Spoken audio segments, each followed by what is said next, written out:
It is a lovely night in Ontario. Sox making their only trip in the regular season north of the border. Starting tonight, it's the Sox and Blue Jays from Rogers Center. And though it's a beautiful night, the roof is closed, a little chilly outside. For that, Jason Benetti, Steve Stone along with you, and it has gone swimmingly in the late innings for the Sox. The first two games, 2 wins, both comebacks. Normally, if you get 2 comebacks a week, you consider yourself very lucky. The Sox have them in 2 games. They're 2-0, one of 3 undefeated teams in the entire major leagues.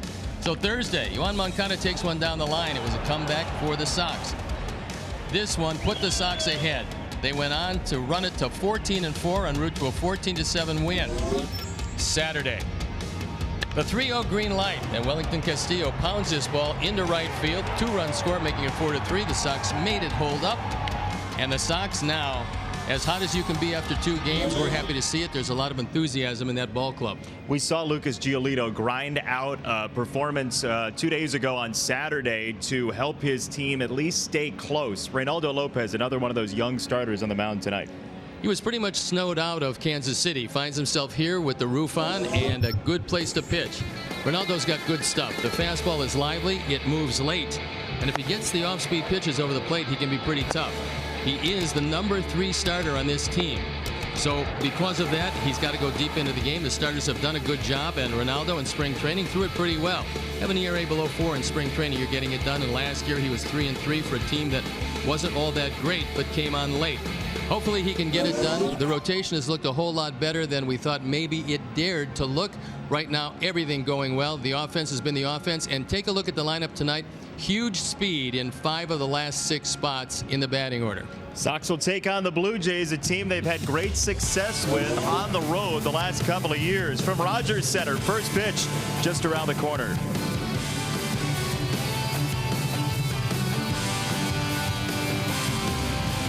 White Sox baseball is brought to you by your Chicago and Northwest Indiana Hyundai dealers. Test drive a Hyundai today. Xfinity has the largest gig speed network, serving more homes than anyone else. Ford, inviting you to visit your local Ford store or buyfordnow.com. Blue Cross.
Xfinity store today. Sox were hoping to try to go 3-0 on the road trip yesterday in Kansas City. However, Mother Nature had a wintry mix in store. This is about noon Central Time in Kansas City. The clouds were forming. It didn't look so great. Frosty showed up 2.5 hours later. However, here's what it looked like as the Sox took to the buses and left the ballpark and got on the flight to head to Toronto. However, that still was not as miserable as it was, say, back in 1977 at the old place here in Toronto. Steve, you played there, and it looks like a Land's End catalog that you were wearing. And then, second of all, that field doesn't look like it's in great shape.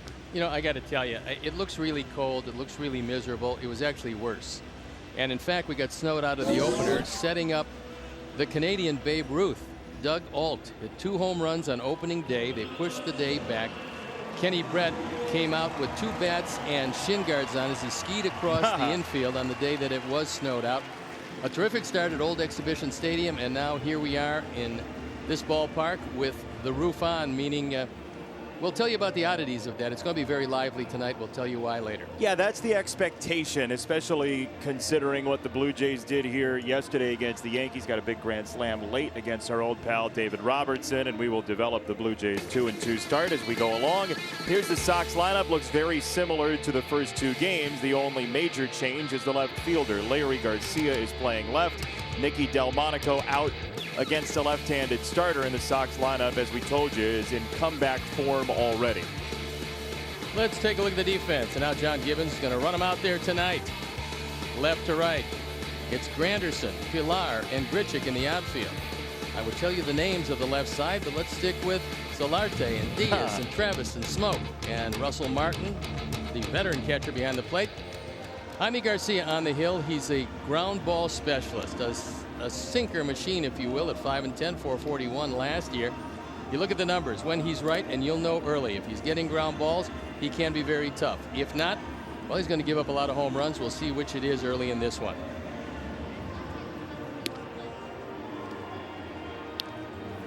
There's the umpires for the game tonight. King size Jordan Baker behind the plate, Jerry Lane at first, Greg Gibson at second, and Vic Carapazza at third. So these Blue Jays, winners of 2 in a row, they handled the Yankees pretty well. The Yankees looked like they were going to pound them early. The Blue Jays came back and won a pair as they ushered the Yankees out of town before we came in. And so they're a good ball club. Everybody picks them for third in the East. Obviously, they picked Boston first, the Yankees second. And we're going to play them all just to see as you look at John Gibbons in the background.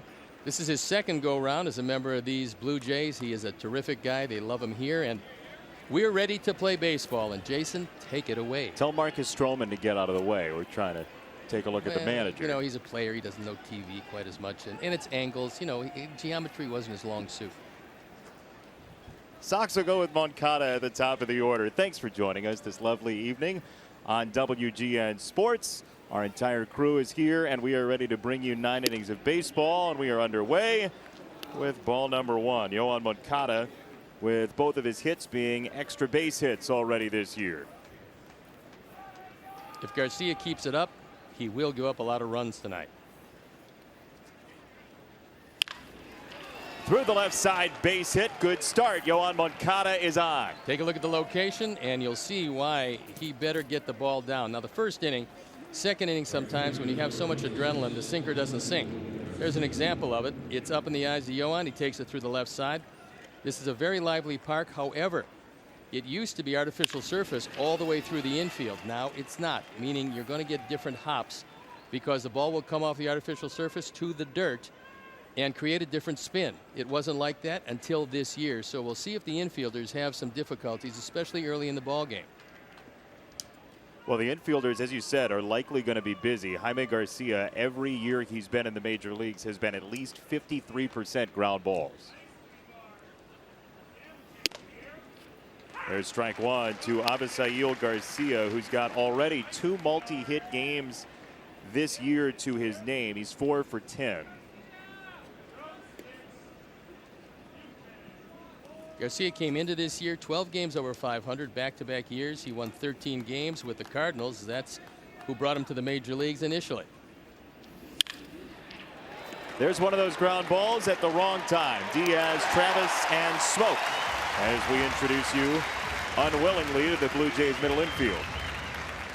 Your local Ford stores are proud to present the opening day Ford Drive Around. It's Thursday, April 5th, 3:10 p.m. Guaranteed rate field to site. Be sure to arrive early to see the introduction of your favorite Chicago White Sox players and coaches, presented by your local Ford stores. Together, we'll go further. Purchase your tickets right now by visiting whitesox.com. That's Thursday, just a couple days away. Leave work, tell your boss, do it the right way, be proactive, get it done. 2 down for Abreu.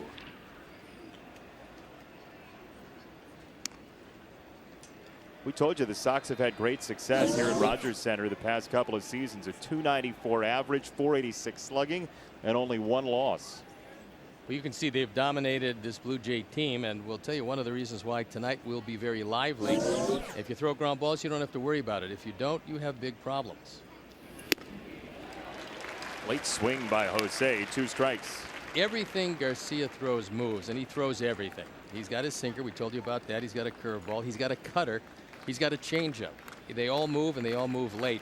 And when healthy, and he hasn't been in recent vintage, but he's a pretty good pitcher who last year did not like the American League as much as he liked the National League previously.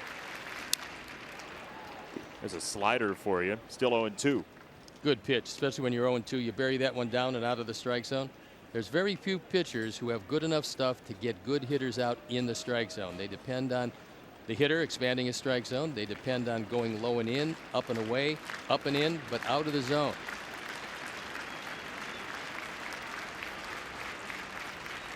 I think Martin wants this one up and out of the zone, in.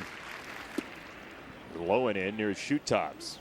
That one you like to see if you're a hitter, because Martin was expecting a face-high fastball. He didn't get it. And fortunately for Garcia, it was well out of the zone. 31-year-old, born in Mexico, Jaime Garcia, to the 31-year-old Jose Abreu with an absolute grenade for ball 2.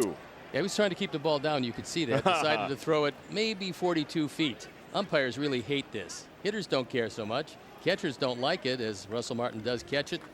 Jordan Baker, a very big target behind the plate, was bailing out, and justifiably so. Nobody wanted to be there as that ball was coming in. That was a worm burner. In the dirt for strike 3, and that completes the out. Garcia faces the minimum. Reynaldo Lopez, hard-throwing young man, comes out for the Sox after this.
Just yesterday, Solarte Granderson comes over, our local product. Richick, Martin, Pilar, and Diaz, a couple of former Cardinals in there.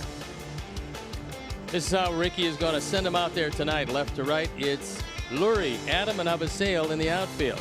Excuse me, Abisail.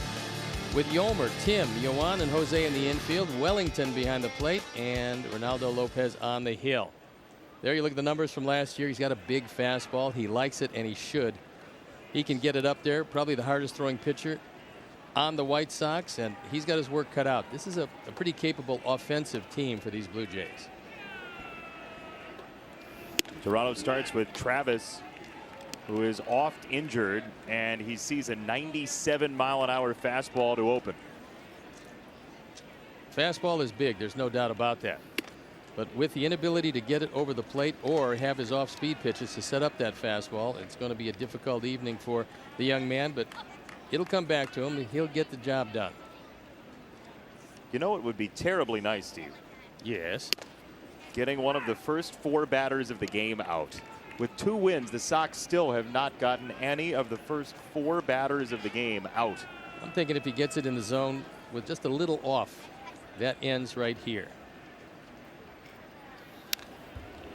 Fouled away, 2-2. Lopez sitting at 97, as you might expect, considering here are the fastest pitchers by a Sox hurler last year. And no, the enter key wasn't broken.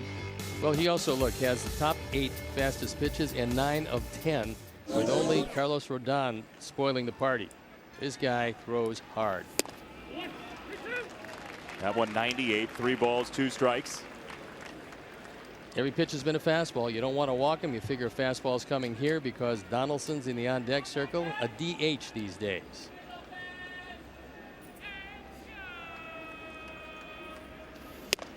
Fastball blew him absolutely away. Strike 3, 1 down. Perfect example of a hitter looking for a fastball, a pitcher throwing a fastball, yet it's too hard, too lively, and too good a spot. And down goes Travis, and so does the streak. That's hard to believe that the Sox won 2 games to start the year and didn't get any of the first 4 guys out. Well, 4-0 in the first game by James Shields. Coming back in that game was, if not miraculous, it was pretty close to it. Yeah, there are certain people in our generation who you grew up with that would simply turn off the video game system and then turn it back on and start over. Our generation being what, yours and everybody else 12? Anybody on this side of the broadcast booth is what I'm saying. Me and my friends over here. And all the crew. Yeah. Everybody here. But Father Time is what you're saying. In essence, that's what you're saying. If that's what you're starting to call yourself, great. Ball and a strike. That one at 99 from Lopez, according to our gun. He's just 24 years old, out of the Dominican Republic. You'll eventually learn to stay on top of that one. When he does, he's going to be much better than he is right now, and he's pretty good now. There's the off-speed pitch, 1-2. Well, off-speed at 88 is relative because I don't think I could have run it up there like that with a slider, but that's what he did. Take a look at the location. No chance at all for Donaldson. You see the hips, the front leg pull out, no coverage, middle out, and a great pitch. 1-2. That is a shattered bat. Donaldson carries it with him for a moment, as if to have some nostalgia. 2 down. Well, we'll talk about Smoke as he comes to the plate because his philosophy here is that it remains very lively at the ballpark as long as the dome has been closed pretty much all winter. When you start to open it consistently, as the weather gets better, all of a sudden it becomes more lively with the dome open than closed. But right now, because you're not going to play with it open for some time, it is very lively, much livelier than it will be with the dome closed in the summertime.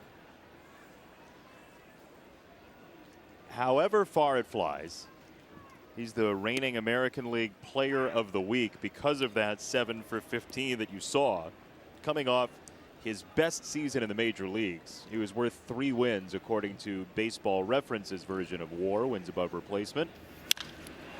And that ball is tagged foul. This one was not. We'll take a look as he gets just about all of it. He's very strong and a no-doubter. Last year, 38 home runs, drove in 90, hit 270, and the reason he was able to do that, he stopped trying to hit home runs.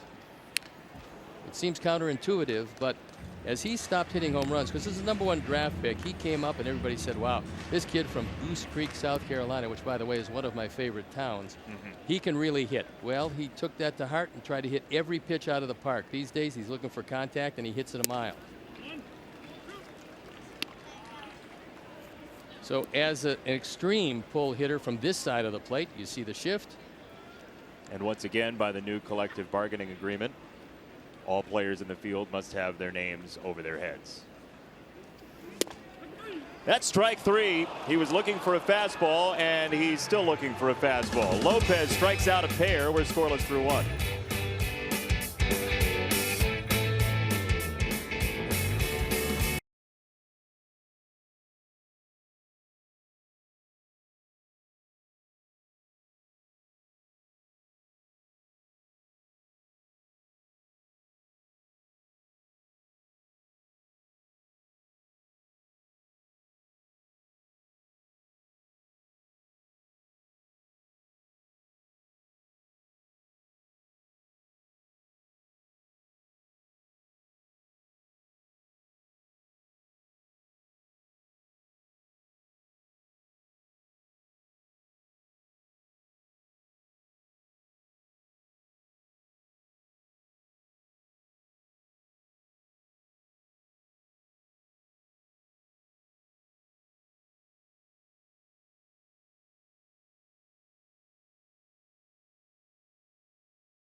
On Duncan, and so do I. Toasted coconut, don't miss it. It's a dream. This is one of the road trips where you won't see abundant Dunkin' Donuts. But you will see Tim Hortons. Oh, yeah. You'll see lots of Tim Hortons. Now you go to Boston, every corner there's a Dunkin' Donuts. In fact, some corners have two. Matt Davidson, who was driven in 6 in 2 games so far in 2018. The beardless Matt Davidson, more aerodynamic.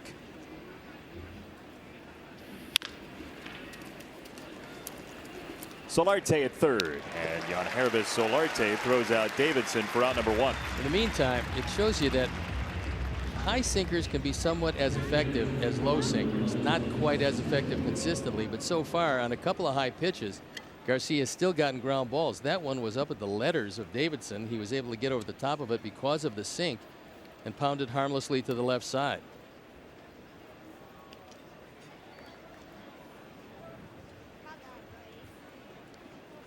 So one down for Wellington Castillo.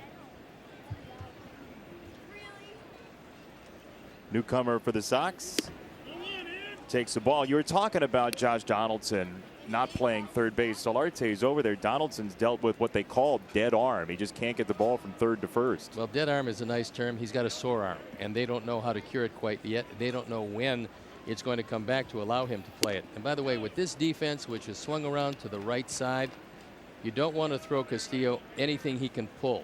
They're playing him as an off-field hitter. You see Pilar, he can go get him in center field. Granderson might be becoming a liability in left, lost a few steps. Grichuk in right. But they want him to hit the ball to the off field. Well, you hit the ball near Pilar, and you're in trouble. Now, he can go get him with the best of them.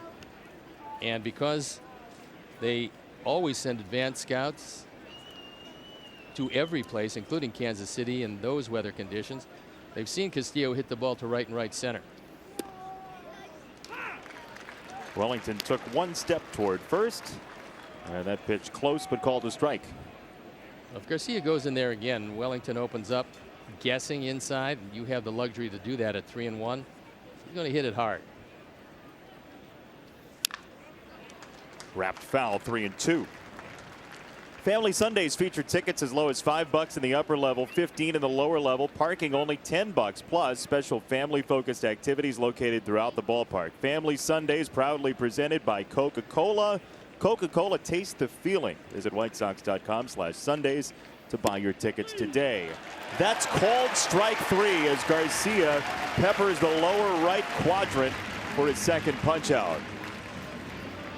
Garcia was going inside the entire at bat. And although Martin wants it away, he did a good job of framing it, despite the fact that he missed his spot by a good 1.5 feet. Normally this costs you. This time it didn't. Our pitch tracks said that was a strike, and at first I thought, well, maybe not, but it was because Martin was set up away, had to move the glove, but it did catch the zone, it looked like, as Tim Anderson does a little dance. Tim back here to Toronto, where he and Marcus Stroman had some words in the past. Two very highly competitive guys, two young guys, but guys with enormous talent. On the ground and foul. Anderson and Stroman when the Blue Jays and Sox got together. And there is the man who they look to be the ace of this team. If Stroman stays healthy, which he's had a hard time doing, he will be the ace of this team. There's some pretty good pitchers in this rotation, but this guy's upside is unlimited. He's got great stuff. Another example of not needing to be terribly tall to pitch in the major leagues. It's nice to have. If you don't, you can still do it. Well, they allowed me to pitch from 56 feet, which they did for everybody under 5'10". So it was a little bit easier for me. I believe that Stroman is probably under 5'10". With his stuff, though, he should throw from 66 feet. Good pitcher, good young pitcher, and assuming he stays healthy, he's going to get that much better. 1-2 to the 24-year-old Sox shortstop Tim Anderson. Breaking ball wrapped foul. So how do you make sure to get the ball into the outfield against a ground ball pitcher like Garcia? Well, early he was missing up with everything, and that wasn't all that difficult to do. However, you're right. They really have yet to do it. Depending on the location, we'll see. Now, Martin wants it in. He wants a slider in. Let's see if Garcia can bury it. 1-2. He did, and Tim spoiled it. Tim did a nice job of staying alive, because that one just off the strike zone was a perfect pitcher's pitch. Tough for a hitter to stay alive. Tim was able to do it. Now he goes out. He looks for that sinker away, despite the fact that it seems for Garcia the comfort part of the plate is inside to the right-handers, making him what's called glove side strong. Arm side strong would be away to a right-hand hitter into a lefty. Late break. Tim laid off. 2-2. Try as he might, he's trying to go away. He's probably tried to go away 4 or 5 times in the sequence, both in the first inning and this. He's missed each and every time. Let's see what Martin wants. He wants it in again. Now he goes to the fastball away. Now the fastball in, and a hook and a change. Got him swinging for strike 3. Another throw to first, and a third strikeout for Jaime Garcia. We're through 1.5 in Ontario.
along with you from the former Sky Dome.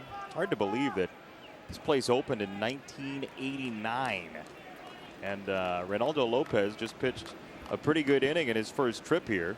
I think it was the single best inning we've seen Ronaldo throw in a White Sox uniform. You do? I thought everything moved. I thought when he went to the slider and he only went to it one time, it was explosive. The fastball got it movement, and he's got such a big fastball. You look for other stuff and you kind of shake your head. How do people hit that? Well, they hit it when he doesn't get a breaking ball or off-speed pitch over. In the first inning, he just threw it right by these Blue Jays. There's the off speed for a strike. That changeup, though, you talk about the blazing fastball. The changeup has been rated in those best tools survey as best changeup in the past as he was coming through the minors. Let's take a look at the disparity of that changeup and talk about why it's so important. So it was his changeup and then a slider or a cutter, whatever he chooses to call it. The disparity between his average fastball and that changeup is somewhere 12, 13 miles an hour. Pitchers ideally shoot for 11. They can take a couple of miles an hour on either side. The reason why you want that disparity in velocity is you want the hitter to go out on his front foot. There's strike three. Cutter slash slider low and in. And one down here in the second. By the way, a great moment recently at Guaranteed Rate Field. Nevis Coleman, who was wrongfully accused for 23 years in prison, came back to the ballpark, got his job back as part of the grounds crew, the housekeeping crew essentially at the ballpark, the groundskeeping group. And boy, cameras were there to capture his first day. He walked up, had his lunch pail, he was ready to go, and we feel for the 23 years that Nevis Coleman spent behind bars, but we are glad to have him back with the White Sox. Taking care of Guaranteed Rate Field. He said, look, when he was in prison, wrongfully accused again, he said, look, all I wanted was to have my job back with the White Sox. Well, it's great of the White Sox to, number one, bring him back. Number two, when I read the story, it's just a heartwarming story. You just look at the 23 years lost and you wonder what might have been, but the fact is we only have today, and today he works for the White Sox once again at his old job. He will be there on opening day as the Sox get ready to take on the Tigers on Thursday at Guaranteed Rate Field. Here's a local product, TF South's finest, Curtis Granderson. Be careful here, he might have the 3-0 green light. First base side, Abreu for route number 2. Then again, he might have the 2-1 green light. That would have been quite the trick. Yes, indeed. 2 down for Randall Grichuk. New look Blue Jays team. Bunch of guys gone. Jose Bautista, one of those, and Grichuk stands in. Former St. Louis Cardinal who came over for a couple of players the offseason. They do have a Cardinal flavor, and Grichuk, when he makes contact, can put a charge into it. He will and does strike out a lot, but there is some thunder in that bat. 6'1", 205. Out of Rosenberg, Texas. You ever been? No, I have not. Injured last year was Grichuk. Yeah, he never seemed to be, just rotation-wise, he never seemed to be on Mike Matheny's good side of the lineup card. Well, the Cardinals always like guys with big speed in their outfield. I mean, they like some bangers too, but they like guys with speed and power both. And Grichuk, who was a good solid player. In fact, they really liked him. They liked him enough to acquire him and then moved him on.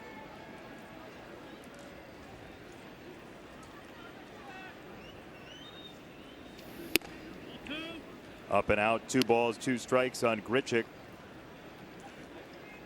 He was brought to professional baseball by the Angels. Made his debut with the Cardinals in 2004. Hit 24 home runs in 2016. Slider away, 3-2 on Grichuk. Still just 26 years old.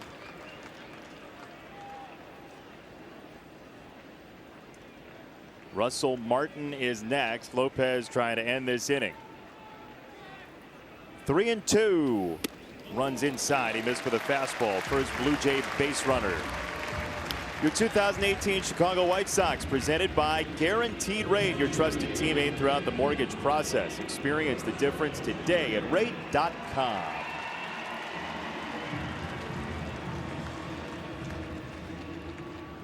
Russell Martin, 35-year-old catcher for the Blue Jays.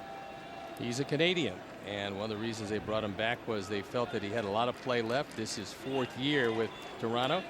Came here from Pittsburgh, was with the Yankees, and started with the Dodgers. In 2006, he made it to the major leagues with LA. Born in East York, Ontario. And one of his middle names is Coltrane. His father was a jazz musician. And that's a little tip of the cap to John Coltrane, a very talented sax man.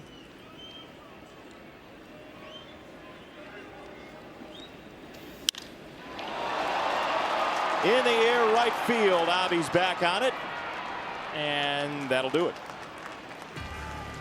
No score after 2.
$9.99 and the 300th texter wins a $30 gift card.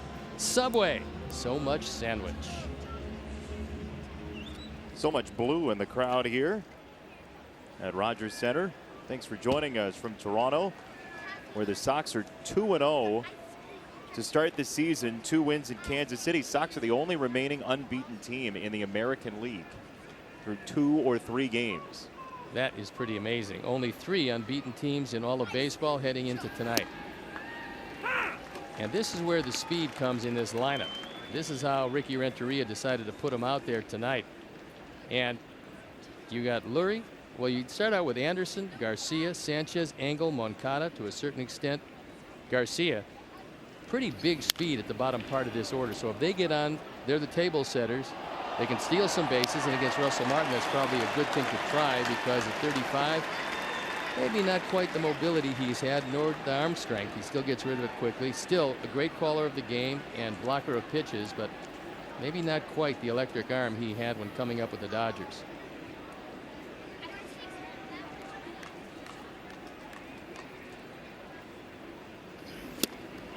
Breaking ball for strike 3. Jaime Garcia has 4 strikeouts in the last 5 batters. Tell you what, it was a wild season last year for Jaime Garcia. He was traded twice in 6 days. The Twins grabbed him, and then went on that West Coast road trip, and they said, you know what? I don't think we are contending. And they flipped him again, and then they ended up contending anyway. That's a team to take a good long look at because they're much improved over last year, and last year they were pretty good. In the meantime, Garcia has excellent stuff. He missed up to the first couple of hitters and has not missed up again. Yolmer Sanchez on 1 strike. Now 2. That wasn't a miss That up. was That not was a miss. intentional. That was up by design.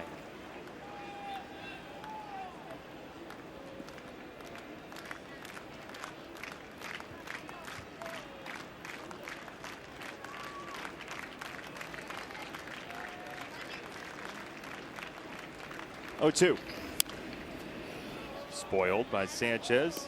They were thinking here in Toronto that they were going to move this level down 1 and get to the 3rd level instead of the 4th, which would mean the angle would be much better for the broadcast team because we're up just about as high as anywhere except maybe Pittsburgh. Washington, too. And Washington is They're up on there the also. moon in Washington. Yeah. So we can read anything they have written on the tops of their hats and helmets here.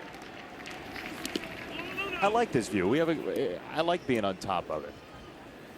It's almost like the all 22 camera for football. Oh, all 22. Whew. That's quite a camera. So that's pretty much the view we have from way up on top. You can see the angles of the outfield and how they take their routes. But the ball is a little bit different these days, and sometimes they take an angle to the ball and the ball doesn't get there. Sure, it's not Routes. The Canadian clothes retailer Roots might be a little disappointed. You showed me the store today as yeah. we were out making a major purchase, which will set me back quite a bit, but I decided it was time. You know, you can only have an iPad for, what, 30 years? That's pretty much what it looks like, and mine needed a little updating. Thank goodness you're in this century. 2-2 is chopped foul. You also splurged about $50 worth of new jokes, so those will come out during the next homestand. Well, that was easy because, I mean, it was the major purchase of this. I put it on layaway, and eventually when we come back next year, I'll be able to grab it, which is kindly nice. But you did say it would be somewhat faster. Yeah. It's unbelievably faster.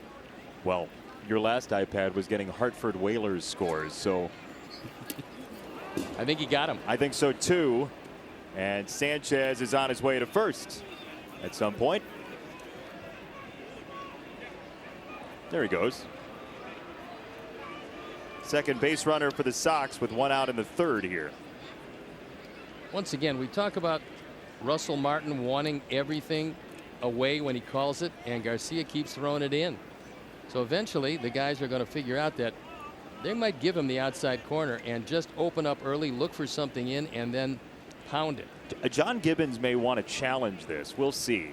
Because on that replay, I'm not necessarily sold. I don't know about you. I'm not sold that that ball actually hit Sanchez. Oh, I'm sold. I'm really sold. Yeah, here comes the review. Yeah. Now, I don't think it hit him, but I'm sold that it did. Okay. Okay. Yep. It's good to know. Yeah. We'll see as we slow it down. We'll take another look for you. Yolmer. Oh, I think that hit the spike definitively.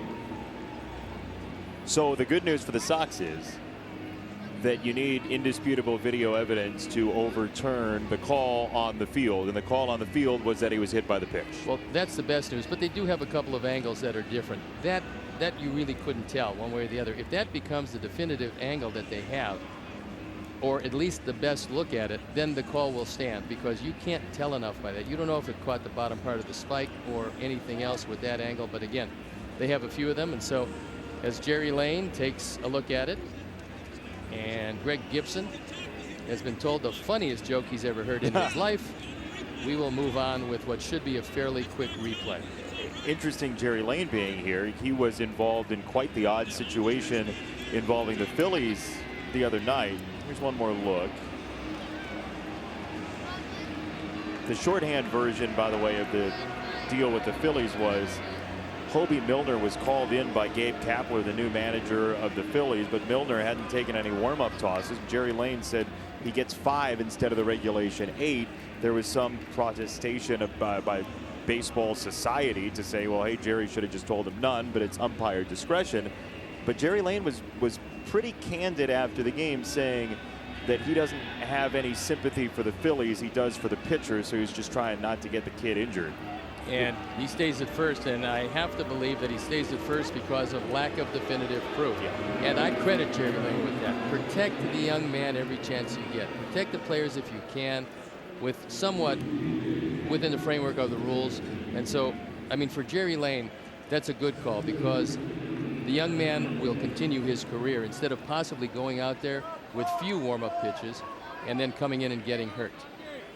It is an intriguing situation in Philly. Gabe Kapler very much leaning on the numbers. Through the first 28 innings of the season, had used 21 separate pitchers, including position player Pedro Florimon for the Phillies. He's been taking pitchers after 67 pitches. I'm not sure who's talking to him. I know Andy McPhail runs that team. Whoever is talking to him is not doing him or his pitchers a service. Well, Gabe Kapler's message to his team in spring training was be bold. He had just about everybody and their brother give that message. Justin Timberlake was on the video screens at a team dinner they had, telling them to be bold. So Gabe Kapler's feeling still is he's going to do it this way, and he feels comfortable with that. Well, that's delightful for Gabe Kapler, who is a very nice fellow and an accomplished baseball man. However, being bold is leaving your closer in for 67 pitches, not your starting pitcher who's not in any trouble. And by the way, they lost that ball game, which for the Phillies, who are fancying themselves as a contender, might not be overall a great move. Does not give the staff a whole lot of confidence. Well, his argument back would be, that's one game. I know we're going to lose some games because of it, but we'll win some down the line by preserving our pitchers as well. Yeah, that's a good one. That's his argument. Oh, it's terrific. And he's trying to break the paradigm. And look, if a broken paradigm can really hurt, but quite frankly, 67 pitches is short. Sanchez off, throw to second base, skids into center field, and Yolmer's on his way to third. We told you it's a good time to run against Russell Martin, and don't think that Ricky Renteria didn't have that in mind when he stacked this lineup with speed down through the bottom of the order. We'll take another look. Good jump. Running on first move, it's a straight steal. He never looked back, and the throw is not good. It's to the first base side of second and into the runner. Travis had no chance, and now they have to bring the infield in, which is ideal for a hitter. Go stolen base, E2, most likely. It is. 2-2. Angle to third. Solarte has Sanchez off the bag. He got caught halfway. Angle behind the play on his way to second, and he is there. Sanchez is out, 2 down. Let's give a little credit to Darryl Boston at first base. The reason is, no, it's not a good base running play by Yolmer. However, Darryl Boston, seeing Adam Engel just head down trying to beat the play at first where he thought it would be, was frantically trying to get his attention to go to second. Then credit Yolmer with getting hung up long enough. So Solarte takes a look, gets him in a rundown. Now he's got to stay alive until Engel can get to second base. He couldn't have gotten there unless Darryl Boston got in his field of vision and was frantically waving, telling him, don't run through the bag, got to get to second. Good play by a first base coach who's done a nice job since he's come here. And he does a nice job here. And here it is. Look at Darryl. Now Darryl can't touch him. He came close to it, but he's trying to get his attention, yelling and screaming, Engel in scoring position. For a bad play, it worked out well.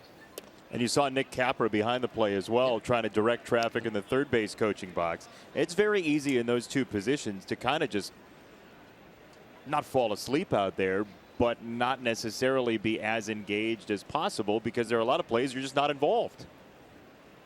Just pitches, that is. So Engel at second. Sanchez would prefer to have that one back. And a strike to Yohan Moncada. Now what'll be interesting, this is the second time through the order, and they've seen the sinker. They've seen the slider down and in. They know he prefers middle in consistently. So let's see if the second time through there's a little better contact and start hitting the ball in the air somewhat, because Granderson does not have big speed in left field. That's something to look for. In the dirt, 2 balls and a strike. Sox just one hit first time through the order. It was a leadoff single for Yoan.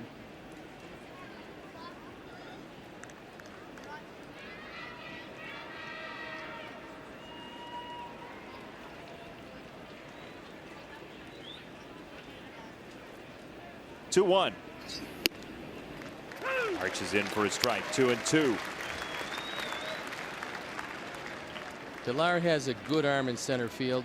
This is not the best throwing outfield in the league, and Nick Capra is going to run on Curtis Granderson every chance he gets. There's a look at Tolar, who is one of the state-of-the-art center fielders. There's a few better, but he's really good. Inside, 3 balls, 2 strikes. There must be some late movement on that breaking ball in to right-handers, because Moncada didn't get out of the way as quickly as you might imagine. There's no doubt. Look, Garcia has good stuff tonight. He's getting good spin, good rotation on everything. Avi waiting for his turn if Yoan can keep it alive. But for the most part, guys, he throws it away begrudgingly. He makes his money inside to the right-handers. Somebody's going to open up and crack one.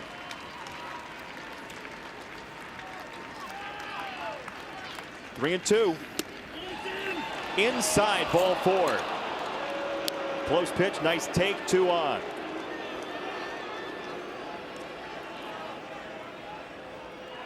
This is why Yoan will make a quality leadoff hitter. You see Russell Martin trying to ease it back over the inside corner. Jordan Baker would have none of it. That is the first walk of the night. You know, people pointed at the strikeout rate for Yoan Moncada in the minors, and certainly it was high. It was 28% in AAA last year, 32% in the majors, 31% with AA in Portland in 2016. But he's always had command of the strike zone.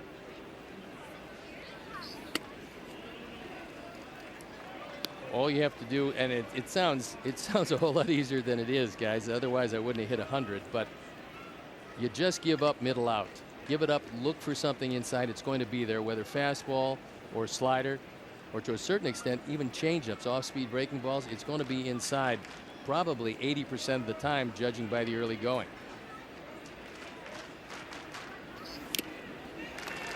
Ball and a strike on Avi here in the 3rd. Blue Jays are 2-2. Sox are 2-0. Only remaining unbeaten in the American League. The Nationals and the Pirates are still perfect in the National League. Milwaukee took a loss against the Cardinals in afternoon baseball today.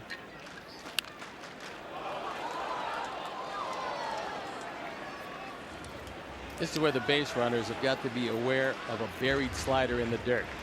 As good as Martin is, you got to figure at 1 and 2, Garcia is going to go down and out of the zone.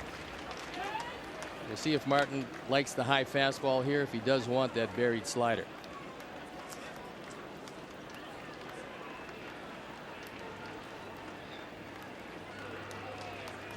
Avi was outstanding against left-handers last year. Pitch number 50 is swung on and missed. Good sharp break. And Jaime Garcia struck out 5. Sox strand 2 here in the 3rd.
So we promised you a run at some point, but Reynaldo Lopez has proved to be quite the barrier for the Blue Jays so far. No scores. Sox had a chance top of the inning, and Lopez with his 3 strikeouts back out.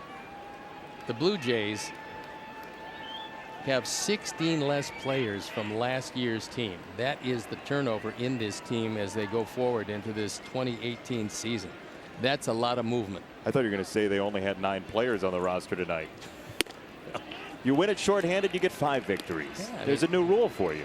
That would be great. That'd be a really good plan. We'll speak to the commissioner and his panel, and we'll see if they go for it. Mr. Commissioner, got a quick thing for you. Say you go shorthanded for a night. You play with 12 guys and you win. Can you get maybe 3-4 victories out of it? 2 wins would be fine. But I don't think that out of the many things the commissioner and his staff deal with, they'll be looking at that anytime soon. There's lots of other things to consider, and we'll get to one of them here in the not too distant future. In our new segment called Asinine Rule Changes. Or is that not what you were teeing up? No. Still workshopping it a little bit? We're keeping that for the late innings, assuming that Sox score 15. 2 balls and a strike, and now 2-2 on Kevin Pillar. You were talking earlier about the way this dome plays early in the season, and something Justin Smoke had said. I mean, we talked about it, the fact that it's lively before you open the dome. You open the dome a few times, suddenly it becomes livelier with the dome open than the dome closed. That's Justin's thought, and when you hit 38 of them, you pretty much know when it's lively and when it's not. The argument from some people would be that most parks are lively right now in baseball. Yeah, is that the argument from Gabe Kapler, or is that just empirical proof? I don't know why you gotta take shots at Gabe. He's trying something new. I'm not. I mean, I like Gabe Kapler, always have. Anderson at shortstop, just not his bullpen management. 1 down here in the 3rd. Let's take a look at the proliferation of home runs. We'll first look at the number in 2015. See, they hit 4,909 home runs in 2,429 games. In 2016, a subtle change. 2,428 games, roughly the same amount. 5,610 home runs, 700 or so more. Last year, 2,430 games, 6,105 home runs, roughly 1,200 more than in 2015. Now, there's a couple of thoughts. One, suddenly great pitchers became pedestrian. That really isn't a good argument. 2, maybe the ball is different. That is a good argument. Maybe you'd say the seams are as high. They're not. Maybe you'd say that the covers are not slicker. Well, they're not. Maybe you'd say that perhaps the ball is the same weight. And maybe, just maybe, it's not. And so you're giving up more home runs for a reason. There's always a reason why you do something, and it's not the quality of the pitchers. It's not the fact they moved the mound back. It's not the fact they shortened the mound. It's simply the fact it's a different baseball. There's been some empirical proof that that is the case, despite the fact that there's a lot of folks believe it's the same ball. Folks, it's not the same baseball. Otherwise, it wouldn't be going out of the park quite as rapidly, despite launch angles and everything else that's been used to explain why there are more home runs and why guys who never hit as many as 20 are now hitting 30 plus. Well, if you're listening to Steve talk about this and thinking, well, I want to see the research on this, the one person that I know of, and many people have done the research, but the presentation I got to encounter while you guys were in Boston last year at Fenway, the Sox were playing. I was at this sabermetric conference. I was asked to MC, so I'm not there for the numbers. I'm there for terrible jokes, essentially. I'm introducing all of the people. So I don't have any PowerPoint slides to present, but I got to listen to everybody's presentations. And one of the folks who was there was a physicist by the name of Alan Nathan, who works at the University of Illinois, just downstate from Chicago. And one of the slides that he had, part of his presentation, was essentially that the ball is just coming off the bat harder. The exit velocity is increasing, and he isolated so many variables that his only conclusion was that the ball must have been altered in some way. That's exactly what you're saying, but in scientific terms. Speaking of balls that fly off the bat, Adam Engel is going to track this one down for out number 2. Well, the thing is this.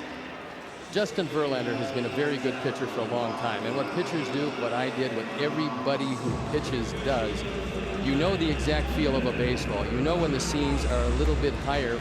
You're looking for big seams if you're a curve or slider pitcher. You're looking for shorter seams if you're a fastball pitcher. You want to cover that your fingers don't slide off of. You want a ball that's the same as a ball you've used your whole life, and Verlander said it's not. It definitely is not the ball that I used to throw. And he's not the only one who said that. No, and it's a different ball. And so look, I understand the fact that 1998, after the '94 strike, all of a sudden captivated a lot of people. The McGuire-Sosa chase, which wound up to be 70-66, was a great chase. Rejuvenated this wonderful game that we have. Anything that puts people in the stands, I'm in favor of, and offense does.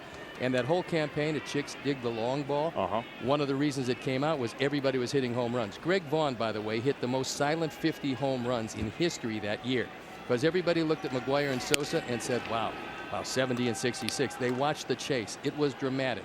It was one of those chases that riveted all baseball fans. And meanwhile, Vaughn in San Diego is hitting 50 home runs. Nobody knows about it. The silent 50. And yet, that's a lot of home runs. Well, I think to clarify, too, I don't think you're suggesting a conspiracy in any way. You're not saying it's even a bad thing. You're just saying something's different, right? That's right. Something's happening here. What it is, it's not exactly clear. Buffalo, Springfield. For what it's worth, we're going to play the fourth after this.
Thanks for joining us, all of us.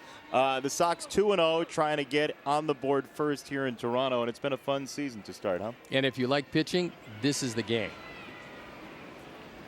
So far it is. No score. Top of the fourth inning. It'll be Abreu, Davidson, and Castillo to bat. Ball number one. Jose Abreu, at least 145 games every year as a Sox player. Been a very impressive run for a man who came in as a true consummate professional and stays that way. His work ethic is outstanding. He's the leader of the team. I mean, this is a guy that everybody looks to and says that's what a major league pitcher should do when he's preparing to go to war each and every night. Do it the way Jose does it, you could do a whole lot worse. That ball is tagged to left field, and Abreu gets it on one hop to the warning track.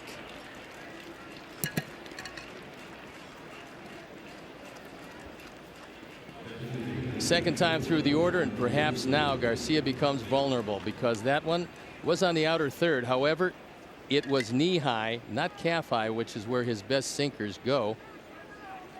So the second time through, Garcia has been able to retire one of the three men he's faced.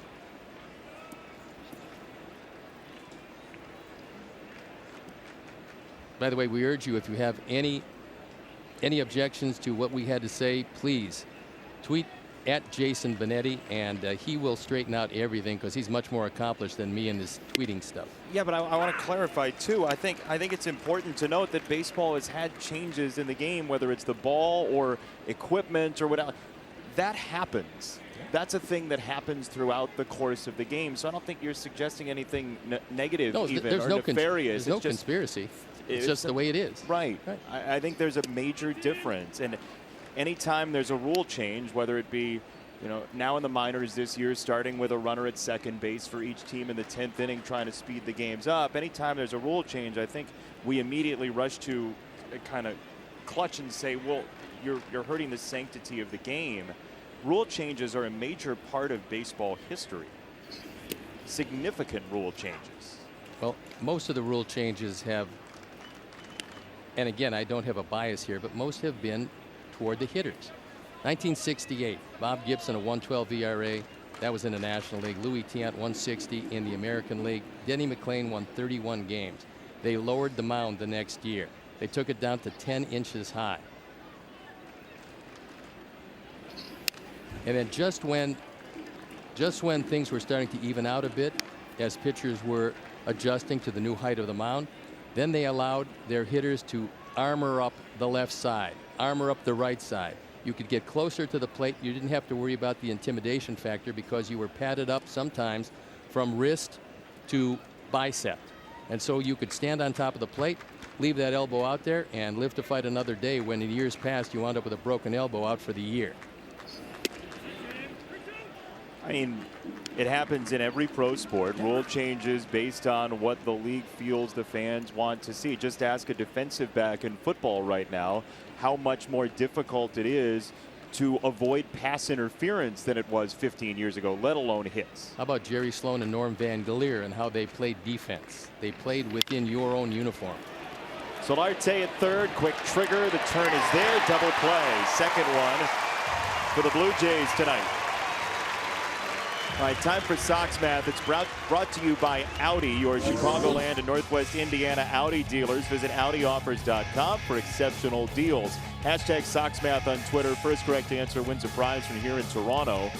Number of games the Sox won in Kansas City, multiplied runs in the 8th inning Saturday, minus undefeated AL teams other than the Sox, add starts Lopez made for the Sox last season.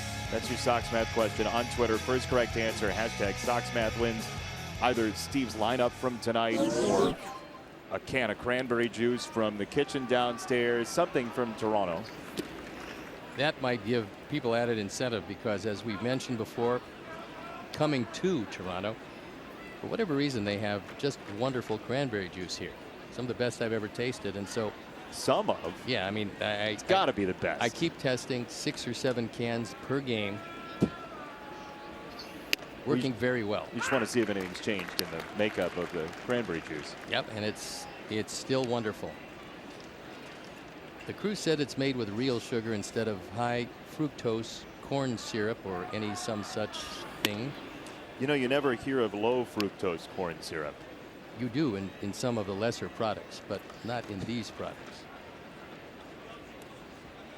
We demand more fructose. Well, try a Coke from Mexico and you'll see the difference. Thank you for that tip.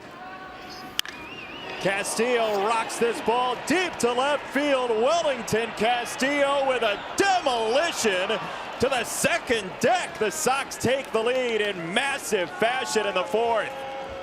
Second time through. Garcia has managed to retire 2 of the 5 men he's faced, and that was a bomb. First home run of the year, 3rd driven in.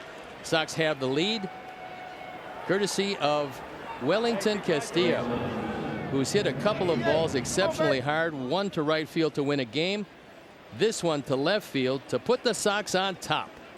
Nice addition, Rick Hahn and your entire staff coming up with Wellington Castillo to put a little punch behind the plate.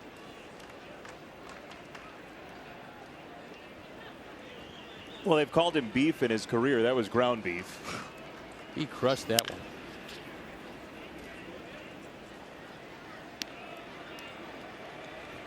things should start to get a little bit more difficult for Garcia as he starts to move the ball up, and the guys might be starting to think about left and left center field. A very happy Jose Abreu and his teammates.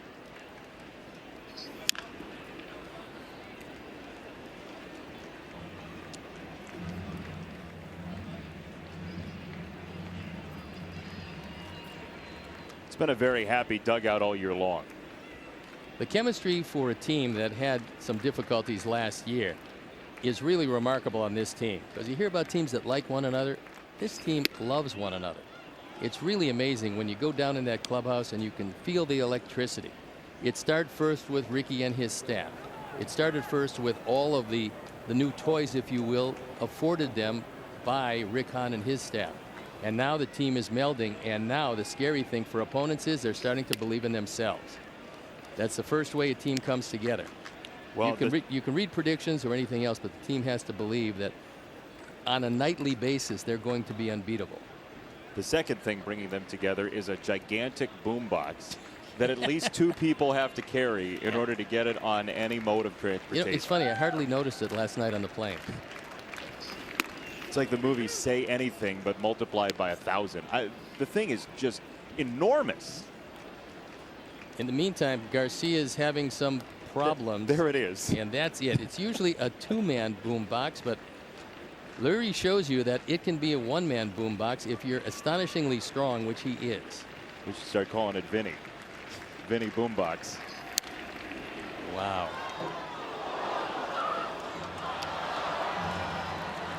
I like the reference, though. Yeah. Not my cousin Vinny? No. Just Rodney Dangerfield's lawyer. That's right. My older friends told me that that's one he used. In an era of really tiny Bluetooth speakers, the Sox went to giant land. Yeah, it's an anachronism. It's old, too.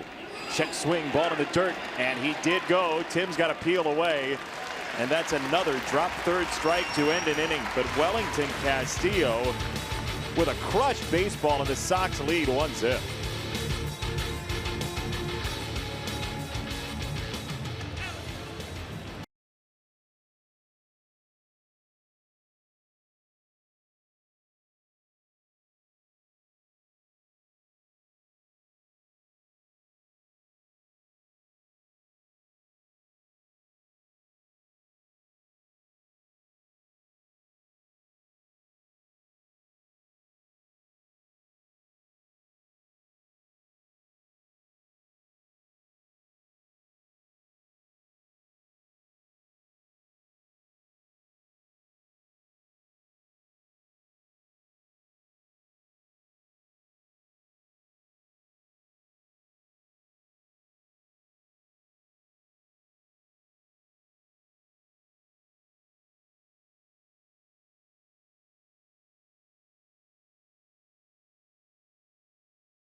Through right there, you see it.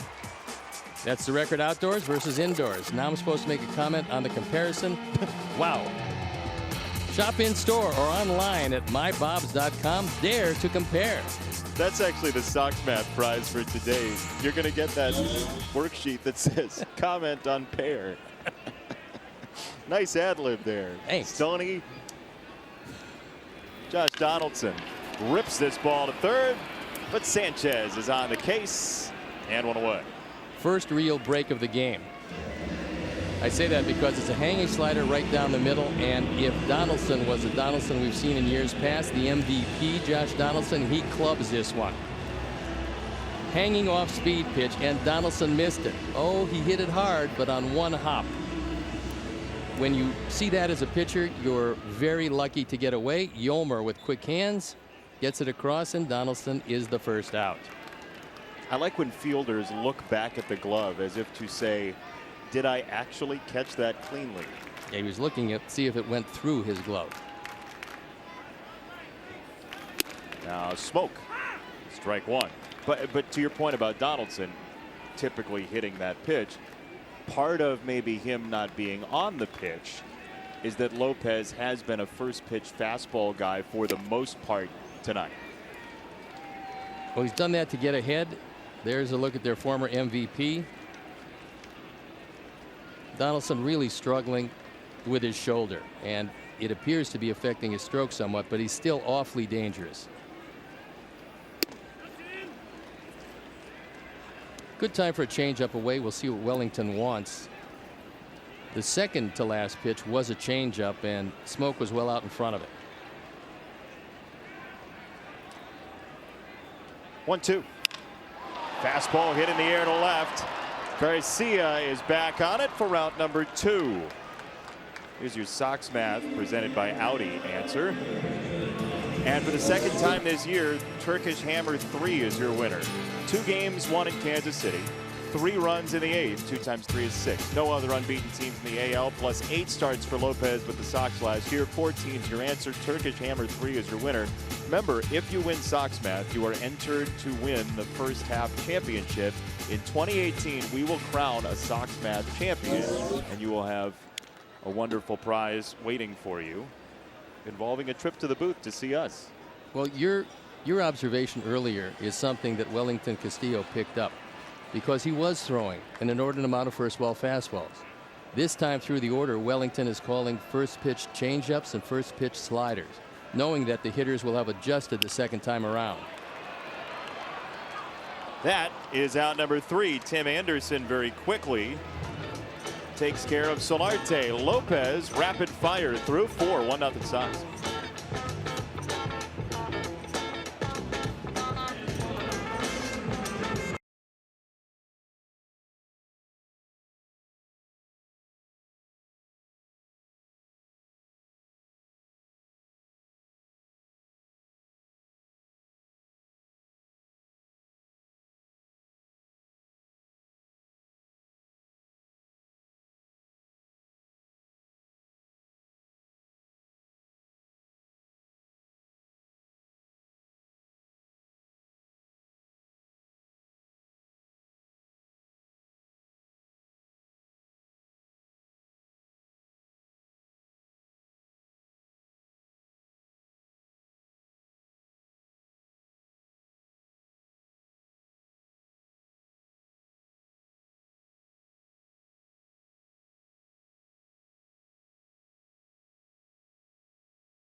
Presented by Nationwide's Jeff Vukovich, a friend of mine and an all-around good guy. Go to jeffvuk.com or follow him on social media, because Nationwide is on your side. Sox are up 1-0, and a breaking ball strike. Jaime Garcia and Ronaldo Lopez crossing swords, and both doing well for themselves so far through 4 tonight. This is where you want a couple of base runners on, because this is the base running opportunity with big speed at Garcia, Sanchez, Engel, and Moncada coming up.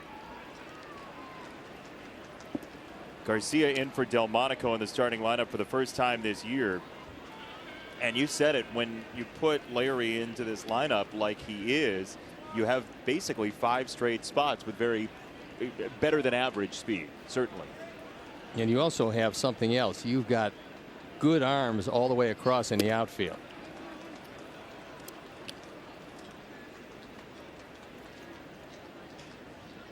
And it's not unusual to have your center fielder with an arm that's not quite up to your right and left fielder, and that's the case, although Adam Engel throws the ball okay. Nick Capra with a nice play at third. Cappy feeling a lot better after some medical issues last year, dealing with some back trouble, and Adam Engel certainly feeling better this year too. As Cappy's got a smile on his face as per normal.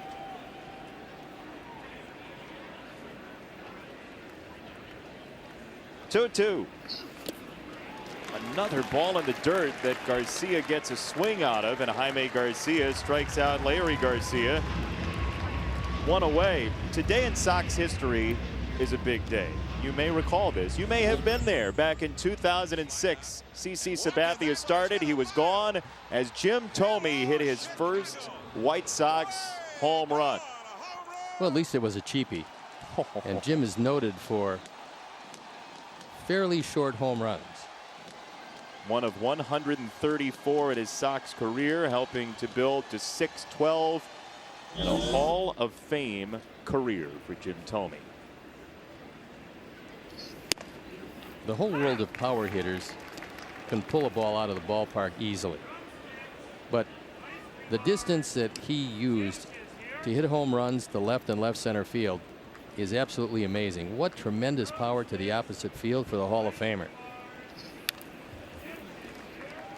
And what a good guy too. We've been joking around about what, say at the end of his career, right now he's in the Hall of Fame.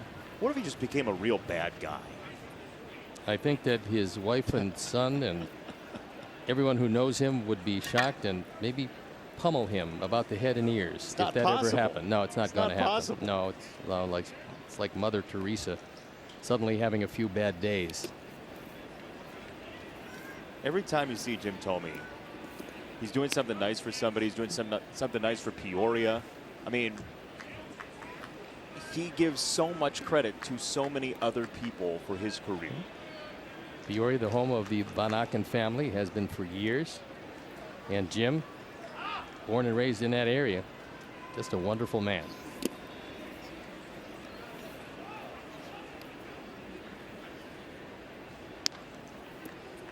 Now a special assistant to the general manager with the Sox, and he will be off to Cooperstown this year to be enshrined. Look forward to that speech. He's going to be deferent, and he's also going to be really insightful about hitting. I mean, every time you talk to him, you learn something about the way he learned to hit the ball. I'm not sure, like so many before him, I'm not sure if he can get through that speech without crying a couple of different times. So that will be probably tougher for him than hitting 612 home runs. That's inside, ball 4. So Sanchez takes a walk. He's been on twice, and Engel will bat.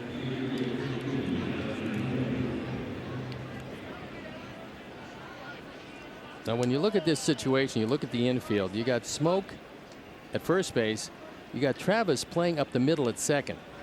You got a left-hander on the mound who falls off to the third base side, and consequently no chance to get a bunt. You bunt it up the right side, you put 2 on for the top of the order. Let's see what Adam decides to do. Bunt to the right side. Solarte at third, going to be tough to swing 2 here, and Engel easily beats out the relay. So Sanchez out, Engel on, and Moncada coming up. Slowly hit ball to the left side. Easy chopper, but good speed, and Engel runs as hard as he could. Yolmer got down there quickly, and normally in years past you use that pop-up slide and you clean the clock of the pivot man, but these days you don't. A clean throw by Travis, but they could not get Adam Engel, who's got to be careful on the lead. We haven't seen the good move of Garcia yet, and so you want to get a little bigger lead, called a one-way lead, where you get out farther than you'd like with the sole intention of getting back to first to get a throw, and that's the throw. That's not a very good throw at all. Engel to second base. He's on his way to third, and he's going to get there easily. Adam takes 2 bases on a lollipop that went awry. That lead was the one-way lead I was talking about. He got out well farther than he normally would to entice that throw. Now, he doesn't know it's going into right field, but he does know that he's going to get a throw with that lead. Take a look at how far it is. That's a long way farther than it should be, and then the lollipop throw cost him a couple of bases, and now the breaking ball in the dirt becomes difficult for Moncada and difficult for Garcia, so look for fastballs. He's been throwing that breaking ball to get strikeouts all night long in the dirt. At least 4 I count have been on breaking balls in the dirt. Unless he has implicit trust in Russell Martin, he's going to start throwing fastballs. There's a change, but not close to the dirt. Adam takes a look at Solarte at third. His lead is commensurate with how far Solarte is away from the bag. And he's away from the bag a good 15 feet. Well hit, but on the ground at Solarte. Triple clutch, got there anyway. And the Sox nearly get a run, but can't. So we're halfway home. Sox are up by a run.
As you see the next 3, a couple here in Toronto, and then home for the opener against the Tigers. Cannot wait for that. We'll be on the air at 3 o'clock. First pitch around 3:10.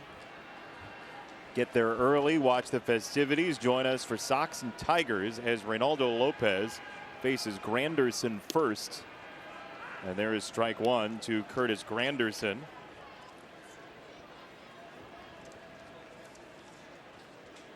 Who's been a major benefactor to UIC and the baseball program with his name on the field. Wonderful family. We see him all the time. When Granderson, who was with the Tigers, his folks would always come down and come to the ballpark to see their son. A wonderful man is Curtis Granderson. An ideal trade, as a matter of fact, because the Yankees needed left-handed power. Detroit needed a center fielder to go alley to alley to get him because of spacious dimensions. And it worked out very well for him. Off speed for a strike, 2-2. Austin Jackson was an untouchable in the Yankee organization until the Yankees needed some left-handed power. Then Jackson went to the Tigers, became a member of the White Sox, but starred with the Tigers and was a star with the Yankees. You saw the shift. Granderson hit into it. Anderson couldn't haul it in cleanly, and so the Blue Jays have their first base runner since the 2nd inning and just their 2nd of the game. Play that Tim knows he probably should have made, just didn't. And we'll take another look at it. He's on the first base side of second. Has to go to his right. Has this ball, but what happened is, we talked earlier about now this is dirt and not the artificial surface. That ball actually backed up on Tim. When he got it, it took an abrupt left turn, and all of a sudden he had lined up the glove, had to reach back across his body, could not make the play. It was the spin on the ball that we've talked about, with now, for the first time, a dirt infield instead of the artificial surface with the cutouts. Leads to Granderson with a single. That is the first hit of the game for the Blue Jays. And Grichuk, who was the first base runner for Toronto back in the second inning, with a chance. They still haven't done the warning tracks here in terms of the dirt, but the infield is now full dirt on a surface that opened as all artificial turf back in the era of AstroTurf. Castillo tried to get that for Lopez, couldn't do it. 1-1. Grichuk is the man from Rosenberg, Texas, and we have a nice story about that. His name for Harry Rosenberg, a Jewish immigrant from Switzerland who became president of a large railway company and funded the building of Galveston's library. Harry Rosenberg, they named the town after him. Our research team is vast. Well, that one, thanks to one of our friends, Dan Bernstein, who texted in, did a little research for us, and now we'll see if they can get the man from Rosenberg. Grew up a huge Jeff Bagwell fan, Randall Grichuk. Well, what he needs to do, like Bagwell did so many times, is hit into a double play.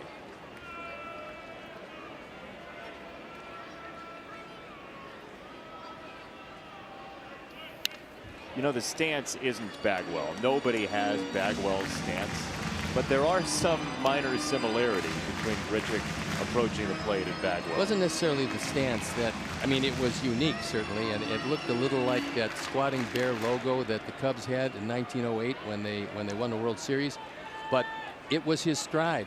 He was the first guy I've ever seen who actually, with his stride, went backwards, not forwards. I've seen guys in the same place. I haven't seen anybody go backwards. I've never seen it since. I hadn't seen it before.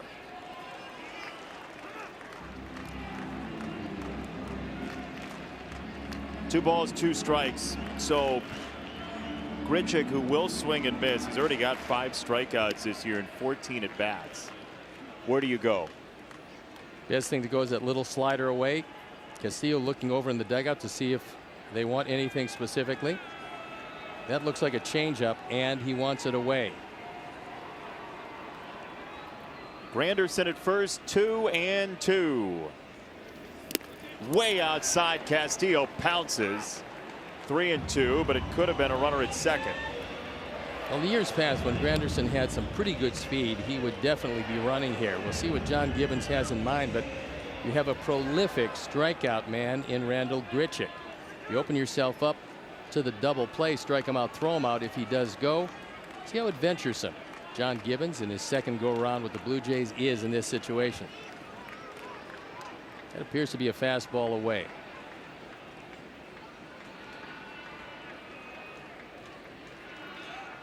And Lopez checks on Granderson.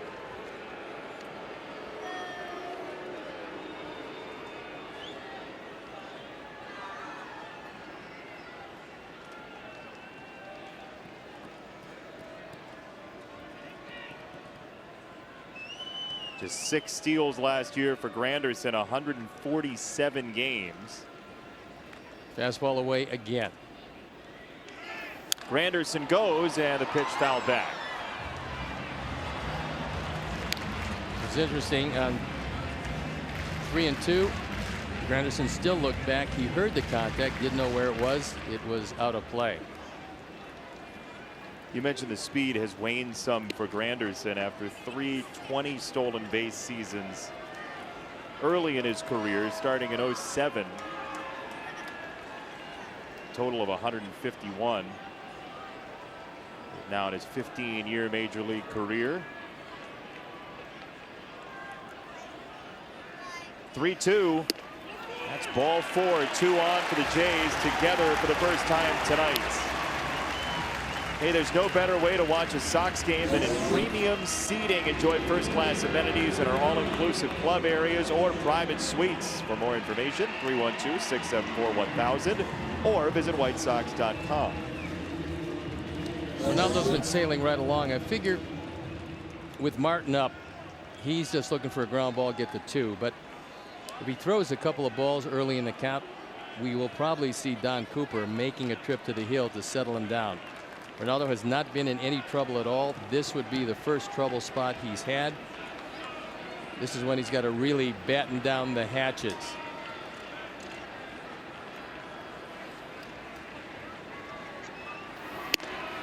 Fastball away at 97. And here comes Castillo. So we told you about the fastball, and you see the heat from Lopez. He used his changeup significantly more in his major league time last year as compared to his time with the Nationals when he came up in 2016. I think one of the things that Don Cooper talked about after that first appearance in the major leagues, taking a look at those numbers, saying, you know what, your changeup just happens to be better than that curveball. You can hang your curveball a bit more than you will the change. So last year he did go to many more changeups than curveballs. The fastball about the same when you throw upwards of 99 and sometimes 100 miles an hour. You want to stay with that. Now the meeting at the mound broken up. You leave the pitcher with something positive. Throw a ground ball will get you 2 and help you get out of this inning. Martin a couple years ago bounced into 22 double plays, so he's certainly a candidate. And they are off speed for a strike. 70 pitch mark. Pretty strong total as we head into the 5th inning. So in 4+, he's given up just the 1 hit. He has, however, walked Grichuk twice, and that's a guy that swings at most anything.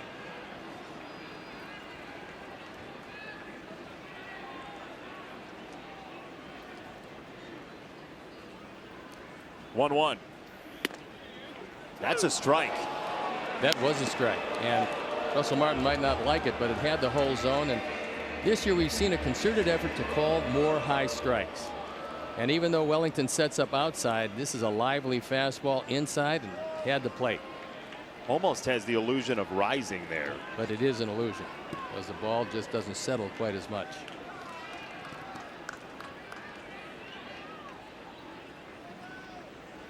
One and two. In the dirt, Castillo again keeps it in front. Other than that kind of outlier of a drop he had on the curveball a couple nights ago in Kansas City, Castillo's been a fortress behind the plate. Well, this is a big play because you keep the double play in order with a slow running batter. And also, you don't make this play and it's runners at second and third, you got some huge problems in a 1-run game. So nice play by Wellington. He didn't try to catch it. He just tried to smother it.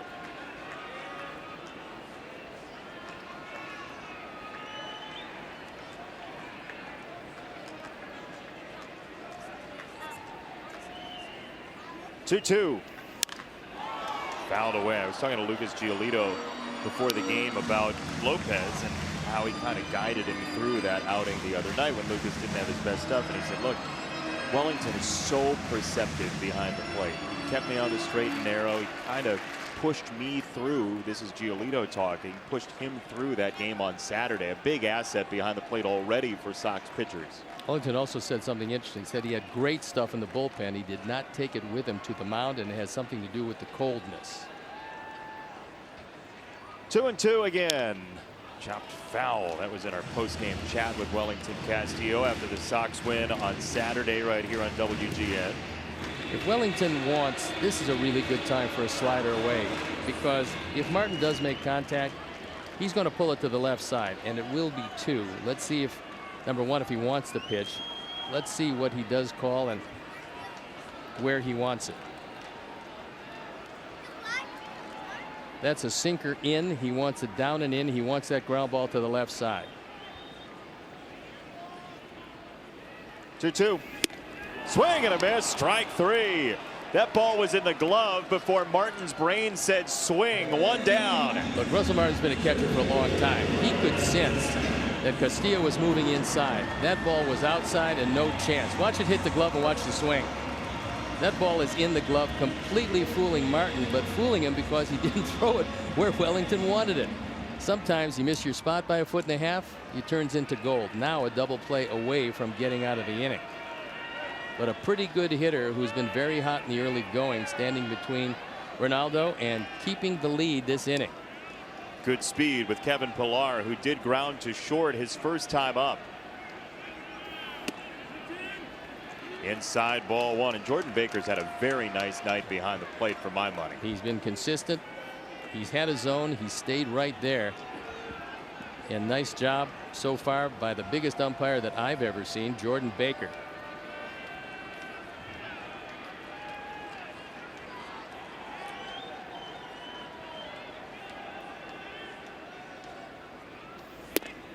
Low 2-0. So Pillar against very hard throwing, dominating Dylan Betances of the Yankees. Got on first base, stole second. Betances with a high leg kick didn't pay much attention, so he stole third. And then he stole home, a straight steal of home.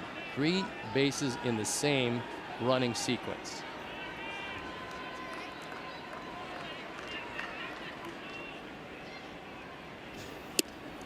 Changeup, strike one. So Lopez certainly mixing pitches, willing to pitch backward in this game. You don't find young pitchers with the confidence to throw a 2-0 straight change.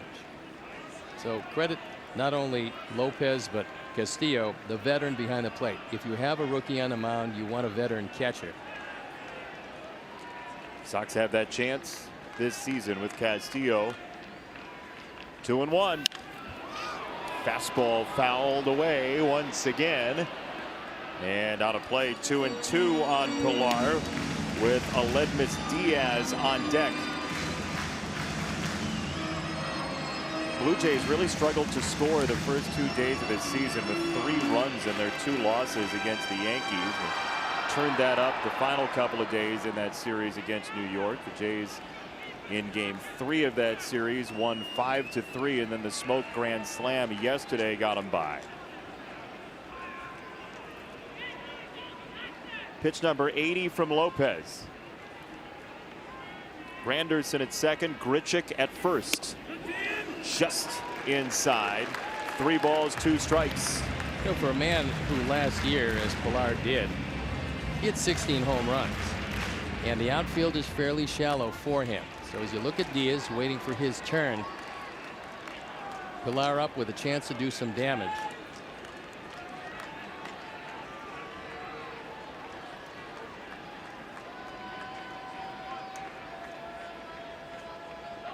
Full count pitch. Change up to shortstop. Anderson pounces. Yohan turns it. Double play.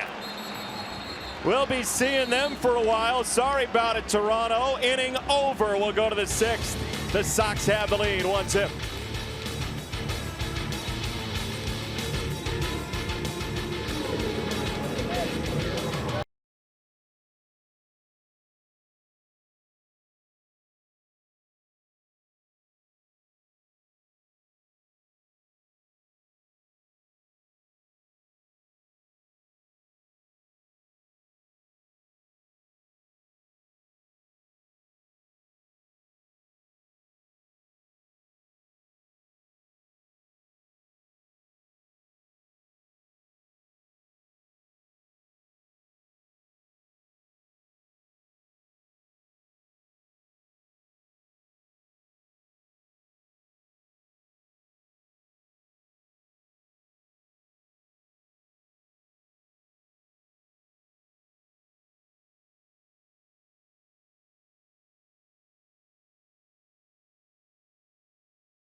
And Yohan Moncada, the partnership that will last for a long while in Chicago, turning the double play. Abreu on the payoff, and Tim with a beautiful slide and grab. Knew he had some time, and the quick turn from Moncada. Reynaldo Lopez, a blingful smile. Thank you very much. And to the sixth we go. It's Garcia, Abreu, and Davidson. And strike one from Jaime Garcia. One of the things not evident in that spectacular double play was the fact that Castillo earlier in the inning kept the double play in order with a great stop out of the dirt. And that helped set up the inning, and then Ronaldo executed, and the hard hit ball turned into two. Great play by Anderson. Diaz at shortstop. Avi hustles down the line, and I think that came very close to being a hit for Avi on the infield. Diaz realized it late. Free T-shirt Thursdays. Let me try that again. We're back this season. Be one of the first 10,000 fans in attendance every Thursday home game, excluding opening day, to get a specially designed shirt. Get your tickets at whitesox.com today. We like Free T-shirt Thursday. Outside of Dog Day, one of my favorite days. What's your second favorite day? Arbor Day? The day you eventually pay for something. Oh, don't go for the easy Jason doesn't pay for stuff joke. Well, Arbor Day, really? I mean, you know, it's either Arbor Day or Jason doesn't pay for things. You saw how it worked out for you. One's more accurate than the other.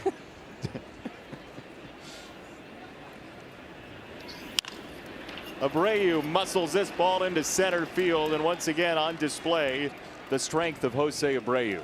Hawk likes to talk about short arms. Here's a classic example of how you hit with short arms. Take a look at Jose and what he does. If he goes for extension, he's got no chance. Keeps the arms close, pulls the hands in, drops the right elbow. Consequently, he's able to get to the ball. If he doesn't drop the right elbow, the hands aren't in position. You can't get it on the sweet spot. Jose now with a couple of hits. That's a hitting clinic, folks, courtesy of Jose Abreu. You hear the word thrown around, and probably way too much in baseball, right? A professional player, a professional hitter, because they're all professionals by virtue of how they make a living, right? They're all major league players. But there's sort of a stately way that Jose goes about what he does. It doesn't come by accident. He is a prolific worker. And when he knows his stroke isn't there, he's got a couple of things where he can make an adjustment. And look, he'll go, you know, a few games where it's not there, but by and large, he'll work his way out of it. That's one of the reasons why he's so well respected by his teammates.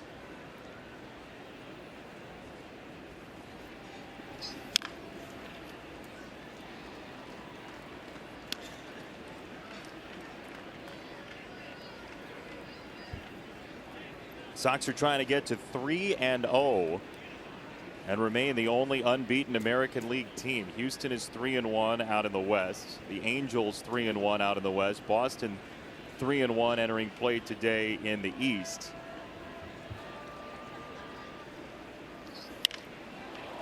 Davidson in the air to left. That ball just got in on Matt. Abreu's going for two, and Jose made not a wise choice.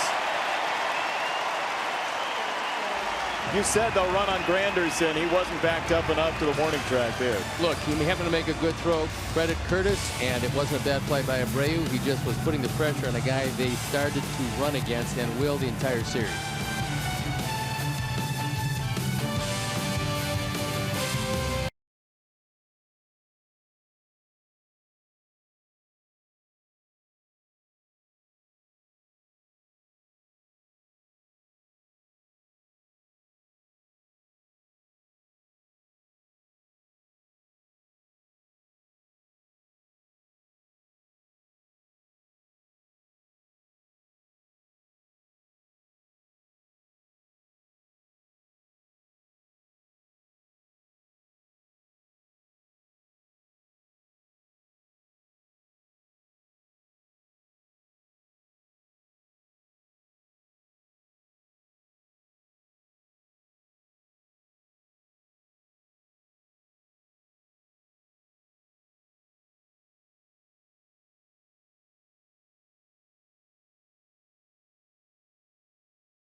At the 81 pitch mark, the bullpen probably going to start stirring here pretty soon for the Sox. Ronaldo's done a spectacular job against a team that's been awfully hot the last couple of games. Blue Jays winners of 2 straight like the Sox. Toronto lost the first 2 of the season. And Diaz, first pitch, hunting, little break dance by Sanchez, and Abreu backs his way into out number 1. Elmer was talking about playing third base as opposed to shortstop or second. He was telling me that key is you got to keep the glove down. Now you try to get under the ball sight line if you can. That ball was hit too hard. He got it across, and the one thing a base runner does not want to see is a first baseman shifting to the other side of the line, because as you're going down, you're going to slow up, thinking you're going to get a neck burger for your efforts. That time he was just out and didn't get hit.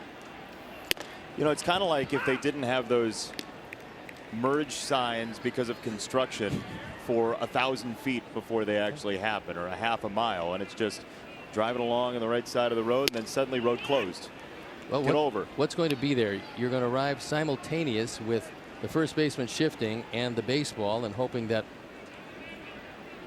you don't feel the collision with either of the other 2 things. You're not going to win, most likely, if it's Jose at first. Lopez, by the way, his maximum pitches last year with the Sox was 102. He did it twice, once in his first start and then once in his 4th start against Cleveland. Sox won his last 4 starts of the year in September. One of the things that in doing vast research coming in, I figured, how can you be really happy at 2-2? Well, you start out 0-2, you're happy at 2-2, but it goes beyond that. Last year, at no time were they 500 or better. All of last year. They lost opening day and never got back. So for them, this year was a tough start, but going 2-2 against the vaunted Yankees and the power that lineup can generate, John Gibbons and his Blue Jays feeling pretty good about themselves. They are vaunted. Fastball, strike 3, 96 after a changeup, and Lopez's 5th strikeout. Time now for America's fastest growing sensation. It is Sticks and Stone. And it's brought to you by Volkswagen. Visit your local Volkswagen dealer or VWdealer.com. Molitor, 13 for 36 against you. He's the all-time hit leader from which state? Well, look, I'm thinking because he went to, I believe, the University of Minnesota. Not sure exactly. No, he was a number one draft pick. A wonderful player, a Hall of Famer, all kinds of hits. I could hardly get him out. I'm surprised that he was only in 36 at bats, the batting average he had. I'm going to say Minnesota. Probably wrong, but I figured maybe that's it. Could, however, be Wisconsin or North Carolina or South Dakota. Actually, can't be either of those. They weren't options. Okay, well, it could have been. It just wasn't. And so I'll just say Minnesota. Seeing as he's the skipper for the Twins. Before, we used to quiz you about how you did against them. Yeah, now we have to ask you about the people. Yeah, I really don't want to know how I did against him, especially him. That Harvey's Wallbanger lineup: Paul Molitor, Robin Yount, Cecil Cooper, Ben Ogilvy, Gorman Thomas. I can hardly remember them. Here's the answer. Let's see if Steve got it right. Was it Minnesota? Yes, and there's a picture of Minnesota if you didn't know what it looked like. Thanks, Joe Grube. Thank goodness it wasn't South Dakota or any of those others. Minnesota. So I'm 1 for the season. He went to Joe Mauer's high school, same high school. Joe Mauer went to his high school. Sure. Same deal. It became Joe's high school. That's right. With all of his football exploits. And Florida State is pretty unhappy that Joe picked baseball. The Twins are very happy he did. But before him was Paul Molitor, who unfortunately did not spend his career in the National League, so I didn't have to worry about him. Instead, he was in the American League, where I worried plenty. That ball is crushed to right field. Avi is back on it at the warning track, and it is gone. 2 strikes, 2 outs, and Donaldson ties our game.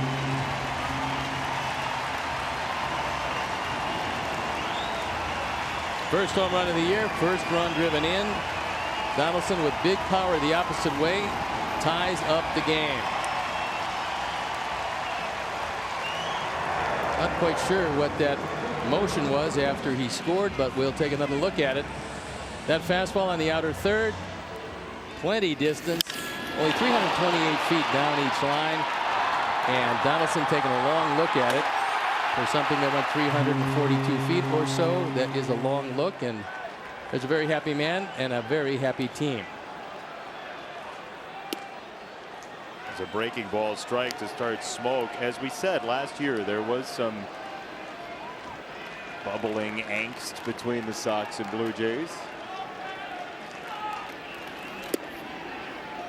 We'll find out after the game what that was all about with Donaldson, or maybe sooner, depending on how many at-bats he has in the future. 1-1, fouled back. Let's take a look at Donaldson as he scores after this home run and see exactly what he does.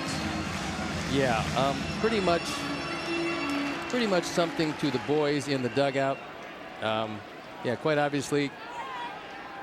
Well, there's a lot of at-bats for Josh Donaldson the rest of the way against our Sox. It's interesting, huh? Look, it's an emotional game played by emotional guys. Sometimes in the heat of battle, you do things if you thought about it, maybe you wouldn't do, or maybe you would do if you thought about it. In any event, he did, and now it's part of history. Let's look ahead. Close pitch. Lopez now has allowed 8 home runs in his 9 starts with the Sox in his career.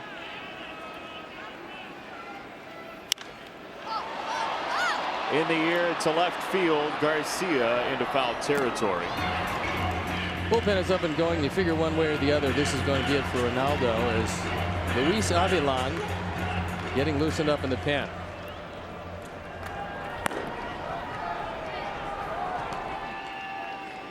Very tough hitter in Justin Smoke. If Ronaldo can get out of this, it will be a spectacular performance. It's going to be very impressive one way or the other.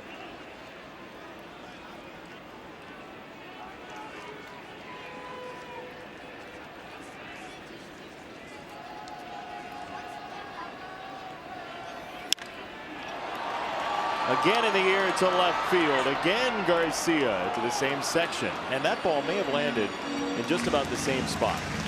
Well, a nice time after a couple off-speed pitches away. Nice time to bust him inside, probably above the hands if you can get it there. We'll see what Wellington wants. But you got the sight line away for Smoke, who sliced a couple of balls that didn't have the distance, but he's got the idea out there. Let's see where Wellington wants to go. He hangs the sign. 2-2. It does come in, and a nice catch by Castillo to freeze it in the zone to end the inning. Lopez in a 1-1 tie to the 7th.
the Sox run, Josh Donaldson, the lone Blue Jay run, and there it is.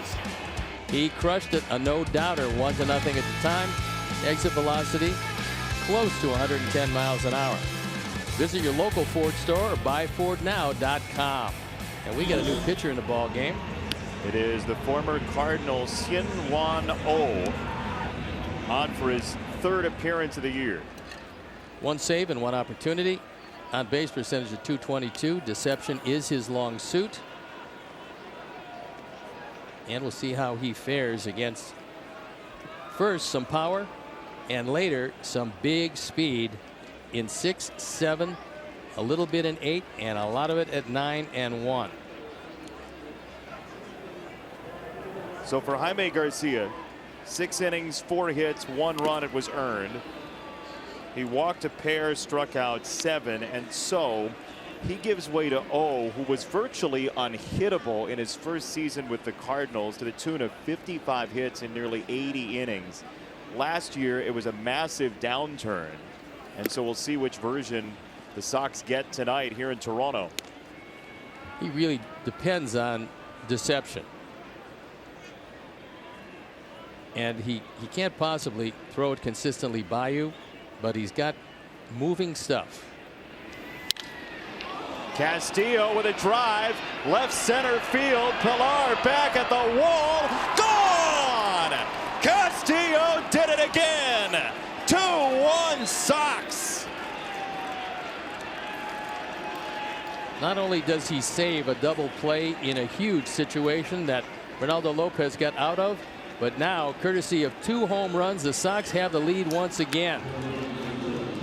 That is his 2nd home run, his 4th driven in, his 2nd of the night. And Wellington Castillo, a welcome addition to this ball club. There's a fastball that's not overwhelming. When he misses his spot, he becomes very vulnerable, and Wellington reminded him of that like this.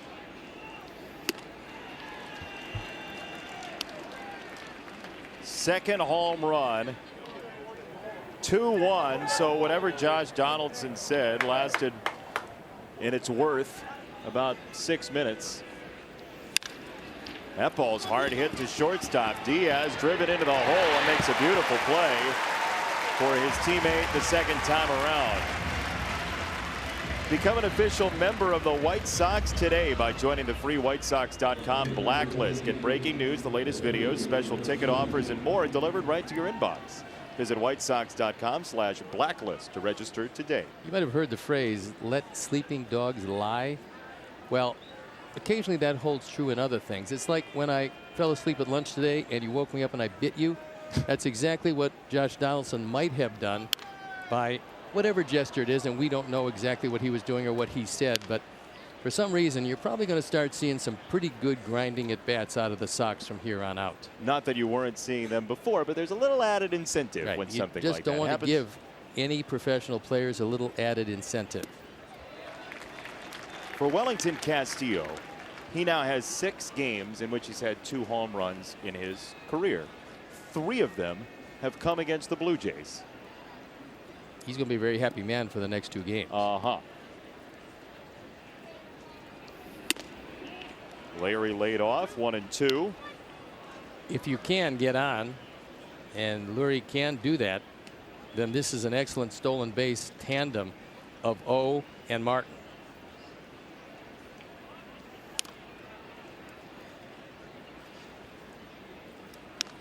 Slow to the plate. He's slow to the plate. Russell doesn't have the strongest arm in his career. You know, he's still a good catch it, call it, block it, but the throw it part, he's been better earlier, and you would expect a lot of wear and tear on a catcher this late in his career.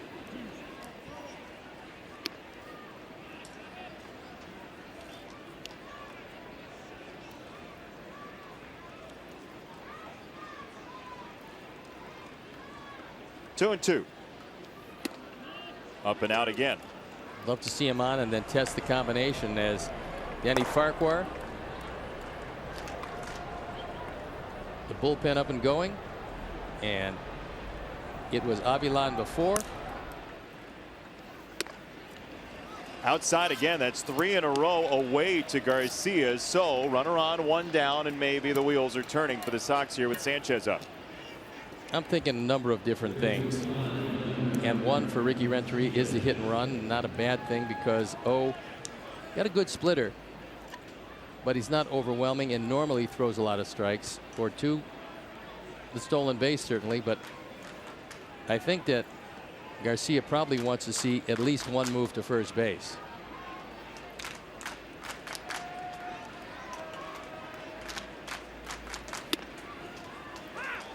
There's a strike in the upper part of the zone to Sanchez. Did not use a slide step. He used a fairly high leg kick, which gives a base runner 2 extra steps if he chooses to go. Cover man's going to be Diaz at shortstop. The left side will be open. We were talking about what Josh Donaldson, the motion he made toward the dugout, and just to close that up, a couple of the Sox beat writers have tweeted that they believe that it was a gesture toward Darryl Boston and his whistle that he blows when the Sox make a nice play. Looked like a whistle gesture. There you have it. Upstairs, 1 and 2. Good pitch to run right here because you don't see a pitch out normally in this situation, and Donaldson does tie it up. It looks like perhaps that might have been it.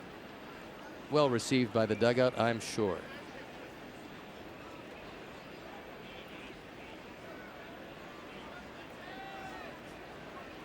One, 2. And that hit him. Sanchez has been plunked twice. Once from each side of the plate. Hit on base each and every time. So you're looking for on base percentage from the bottom part of the order to set up the big guys in the middle. This appeared to be a cutter, and you look at the padded up elbow, and Yolmer was not exactly quick to get out of the way of that one. He knows taking one for the club with a padded up elbow is the thing to do in that situation. So now a chance to add to the lead as we move to the top. As we stay at the bottom before we move to the top. Well, we're going to move to the top. That's eventually. the way lineups work. You would think so. Even north of the border, we do eventually move to the top. 2 on, 1 out. Engel takes ball 1. Have to talk to clubhouse manager, equipment guy extraordinaire Rob Warren about the buttons on Adams' jersey, which seem to not like to meet. He's a much stronger guy this year, and I think that, the jersey, I think that's all part of it. Ball and a strike on Adam. Adam's been choking up this year, usually about an inch, and depending on situations, he's going to be able to adjust that. Again, without a real strong throwing outfield, any base hit, Lurie scores the 3rd run of the game.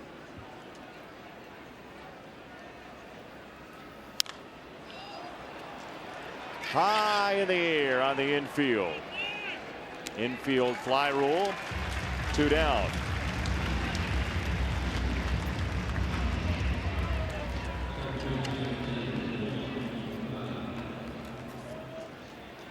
So now Moncada, we showed you in our open, he had what eventually became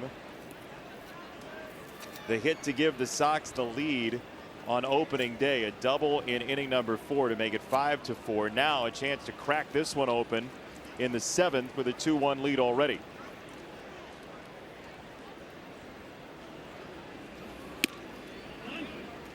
Is living up. He's living up, and Grichuk is not quite as deep in right field as he should be. A base hit, he's going to be hard pressed to get Garcia anyway. You might as well go back a step or 2, because over your head it's 2 runs.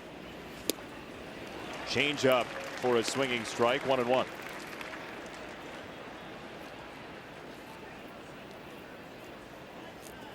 O's changeup does react like a splitter, making it pretty hard to hit in the air unless he hangs it.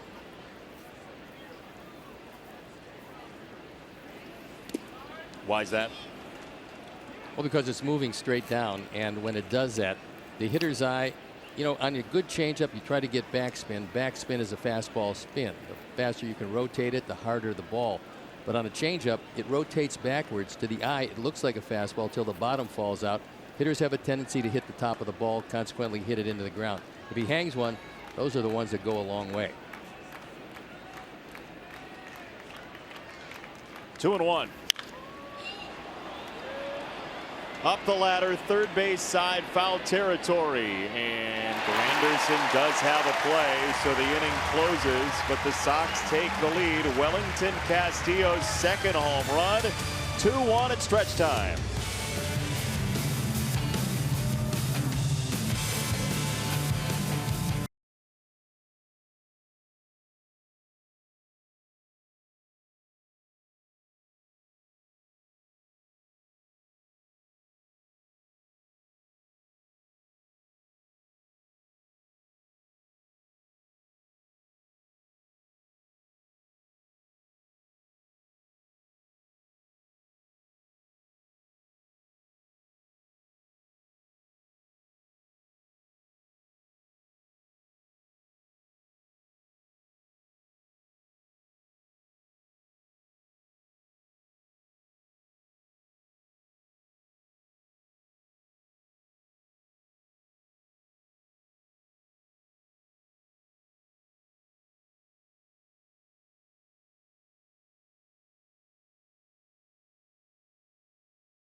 I actually thought I pitched better in Kannapolis than I did with the Cubs, but the numbers weren't as good. But yeah, I felt like I really, at the end, really figured out how to be more consistent with my stuff, with my fastball.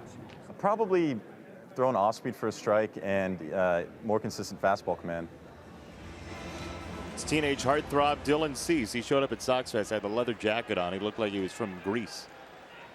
Very good. You mean the country or the Kaniki and whole thing? Oh, that Greece. Yeah. To the bullpen, left-handed action. Luis Avilan coming in the ball game. You see what he's done last year, an ERA under 3 with the Dodgers. He was very good with them. He came over to shore up the left side of the pen. What a performance by Ronaldo Lopez. 6 innings, a run on just 2 hits, walked only 2, fanning 6. He was exceptional this evening.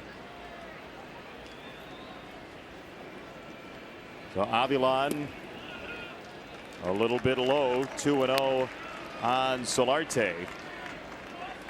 You certainly need a base runner, but right now Solarte is looking dead red. He's looking fastball. He would prefer it middle in. And squeezing the sawdust out of the bat if he gets it.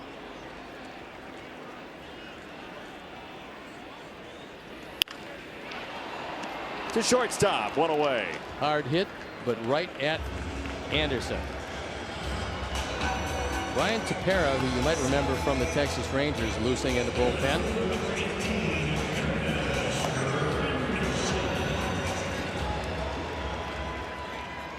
So now lefty-lefty Curtis Granderson.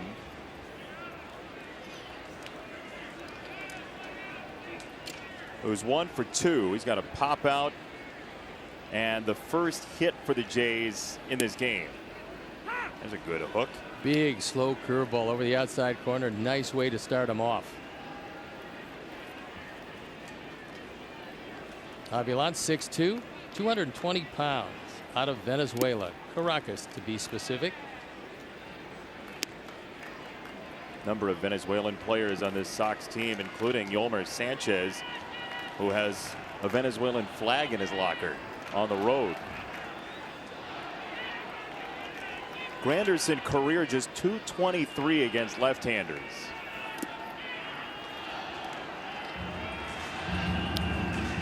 Danny Farquhar continues to loosen. with Grichuk, Martin, Pilar, and Diaz, and then Travis coming up along with Donaldson. Right-hander, pretty good to have up right now. Yeah, the odd thing about what's coming next is that Grichuk actually has reverse splits for his career. He's a better hitter by a little bit against right-handers than he is left-handers, so you can actually live with Avilan against Grichuk here if Granderson makes it out. How about the power splits, not just the average splits? Yeah, it's all better against right-handers. It's .495 slugging against righties, .467 against lefties. OPS is 33 points better against righties, 2 for Grichuk. How about home runs?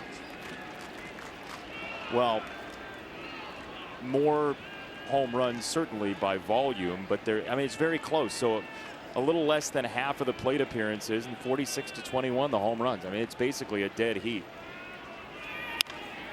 And that's something, if you were wondering, Ricky Renteria doesn't just go in armed with batting average. He's got much more than the splits of batting average. It's OPS and further analytics to go along with the matchup question down the road in games.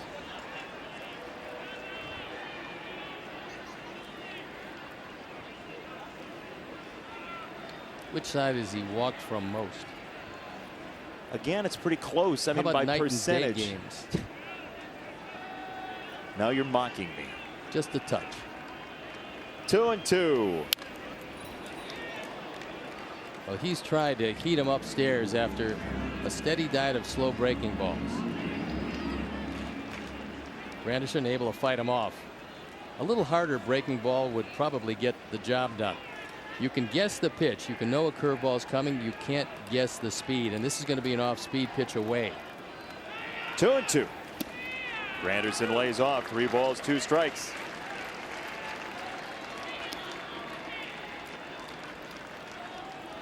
Randall Grichuk in the on-deck circle. And the question will be, who exactly does he face? Might very well be determined by what Avilan does with Granderson right here. 3-2. Down the left field line and slicing. Hey, download the app, play for free, and start your streak for a chance at $5.6 million. Download Beat the Streak today. You can play every day. It's one of the most exciting games. You can play it on your own or with friends or both. Beat the Streak. Or if you don't have friends, Jason will play it with you. Probably not. 3-2. Oh, ball 4. Avilan lost him, so Grichuk comes up, and the question is, does Ricky Renteria play the numbers, or does he play something outside the numbers here? He plays the righty-righty matchup.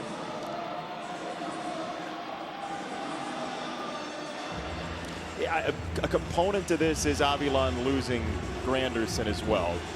We won't know whether or not it would have been Farquhar with the bases clean, but Danny Farquhar is coming in. We'll tell you about him when we come back in a 1-run game.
local Wintrust Community Bank. Go to wintrust.com/White Sox to learn more.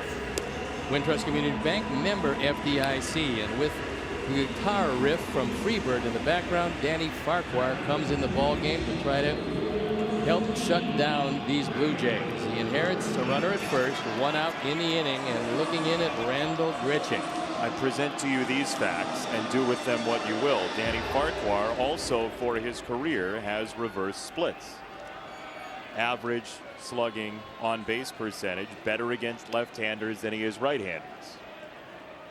You can't judge a move by the result. You judge it by the move itself. I think this is a strong move, and we'll see if it works out. Managers don't have hindsight. They just make the move when they need to. And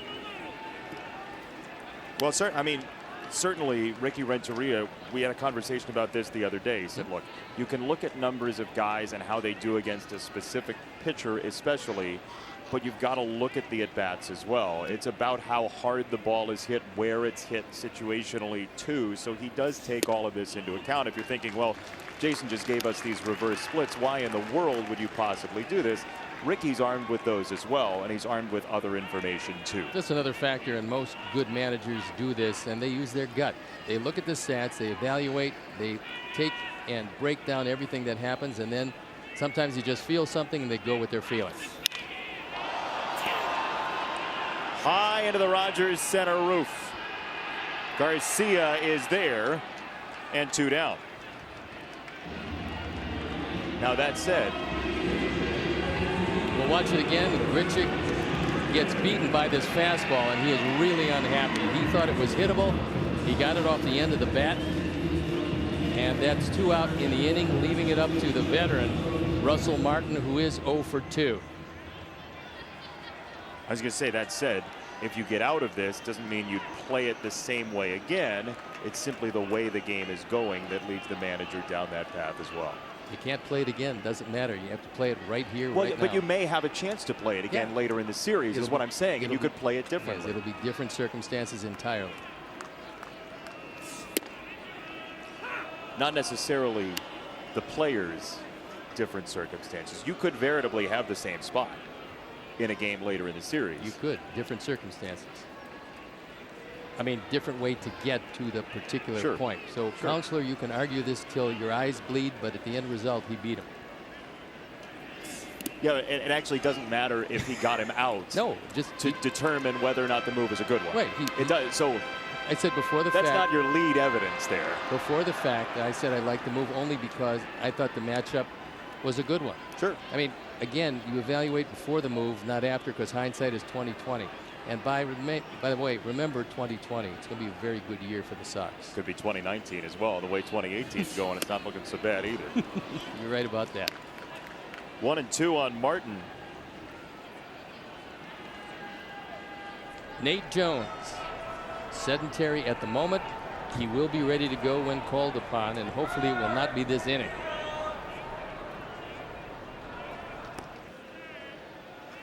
One and two for Martin. Hit well deep to left field. And gone.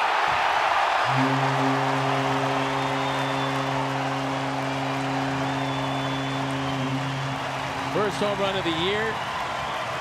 The 2 driven in. And Toronto has the lead.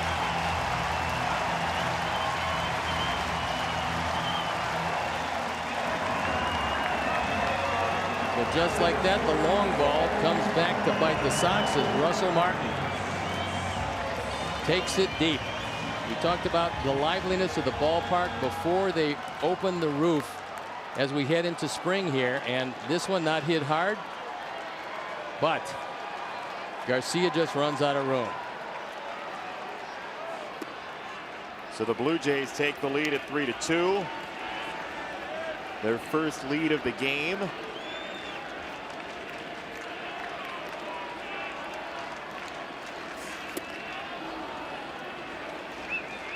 And Russell Martin, just his second hit of the year.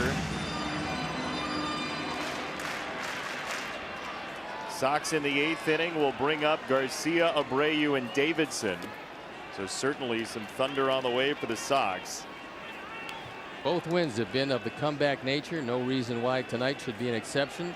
The heart of the order coming up, followed by the hottest man around, Wellington Castillo. His 2 home runs, the only 2 Sox runs of the night. Angle in center for the final out of a damaging inning. Somebody gets on Wellington Castillo, and his 2 homers will show up in the 8th.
Toronto, and he's been with Toronto ever since. So we'll look at the numbers in 2 games. They've been pretty stout. He is out of Sam Houston State, so that's what you were divining. There you go. Yeah. Yeah, I knew we drove through Texas at least once. 1 run down, heart of the order with Castillo, the big bopper tonight, in the 4 spot if anybody gets on. Avisail Garcia 0 for 3. He takes a strike. And for those of you who believe that the little back and forth that Jason and I had last inning meant that we really dislike one another, It's well, true. you're 50% right. All's fair in baseball discussion. Avi in the air to right field. Grichuk is back, and he's shy of the warning track for out number 1.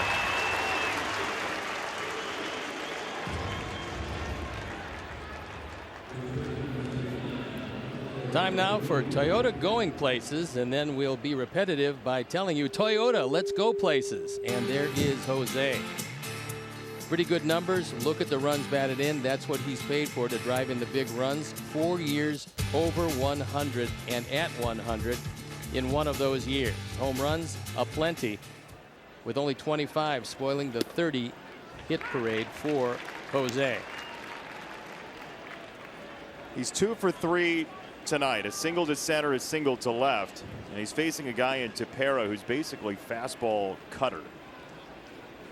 Pretty much look away, because both of his pitches he likes to stay out there. He did there. 0-2. There was the cutter. A lot of deception. Late movement. Looked like a fastball to Jose. He went out to get it. Just barely tipped it off the end of the bat.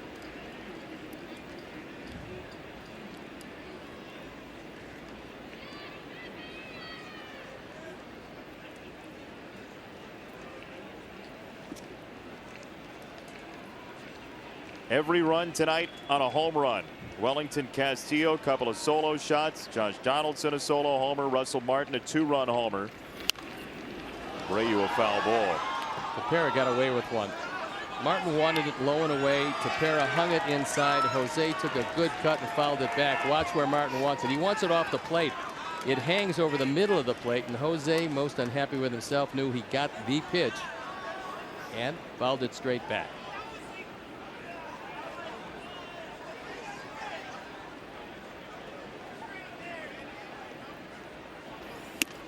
That's where Martin wanted it. That one is a useless pitch because it's way higher than he wanted it. You wanted face high to be inviting. Just getting under one and throwing it up, that really isn't what Russell Martin was looking for. He wanted it tantalizing, not, fairly debilitating, just way out of the zone. 1-2. Abreu rocks it over second base. See how far this rolls into the gap. Jose's digging for two. Pilar's throw is not in time. Abreu to second base with a 1-out double. He was pushing it all the way. Jose hit that ball as hard as you can hit one and have it stay in the ballpark. He crushed it. This is a fastball. It's up higher than he would like. Jose takes it over the head of Travis and then takes a look and says, you know what? Pilar going away from the throw. Let's see just how strong that arm is. The throw is off the mark. Jose is in, carrying with him the tying run. Pilar wants to know if the dugout wants to shift to his left into the gap in right center field for Matt Davidson. Castillo on deck. Davidson takes a strike. Pilar's got a big arm. That was 97 right down the middle.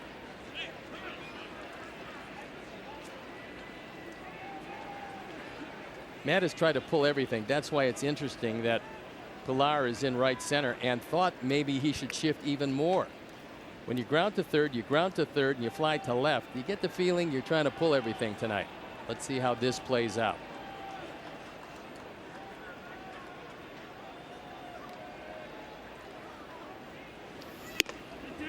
Outside, 1 ball, 1 strike. Davidson 3 homers on opening day, an RBI single in game 2. And now he's the lead run. You can learn a lot from watching the shift of the center fielder, but specifically the shift of the shortstop. In this case, Diaz. Great pitch. The reason is if Diaz starts to move a little bit to his right, and sometimes a guy will adjust the dirt and then move to his right, you know something inside is coming. So far, the entire at bat, Tepera has stayed middle out.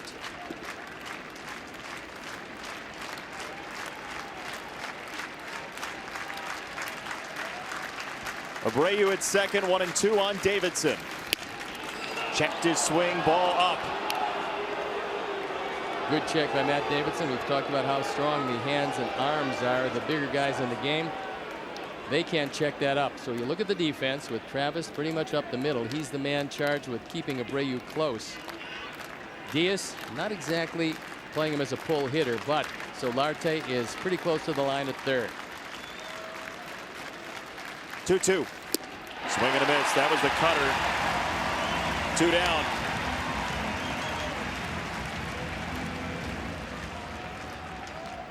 Really strong pitch. Bottom just fell out. Matt Davidson with no chance on that one. Couldn't check it up. Goes down on strikes. Do you think about walking Wellington Castillo here? You'd be putting the lead run on, but he does have 2 home runs. Managers will tell you there's some managers who will not put the go-ahead run, potential winning run, on base. Other managers will say, well, maybe a little softer with the guy behind him, but Anderson is off to a great start this year. Strike 1. John Gibbons, one of those that does not want to put the go-ahead and potential winning run on base. From a pitching standpoint, when you're out there, if you have a few years in the league, you just want to make sure you don't give him anything too good to hit, and you approach him as if you're going to get him out of the strike zone.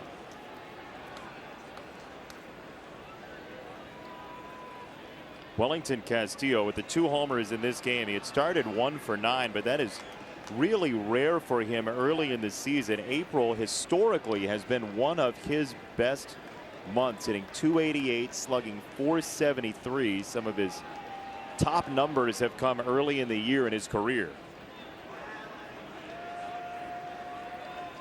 0-1 in the dirt. Nice pick by Martin, who tried to catch it instead of block it. Very effective. Well, the one thing for Wellington you have to factor in, it was ice cold in Kansas City, where a lot of the players felt their noses were falling off. With the dome here, very pleasant inside. I see you're in short sleeves. I have my muffler on. I have my heavy jacket, just in case it gets a little chillier. He's going inside. He missed his spot and still got a swing and a miss.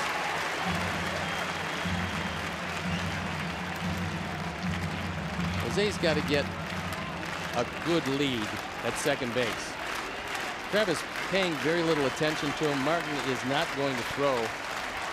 And Grichuk is fairly shallow in right. So Jose with the pitch has got to come off. A good secondary lead is in order to score easily, even on a one-hop rocket to right field. 1-2. Similar pitch to the one he struck Davidson out on. It's 2-2.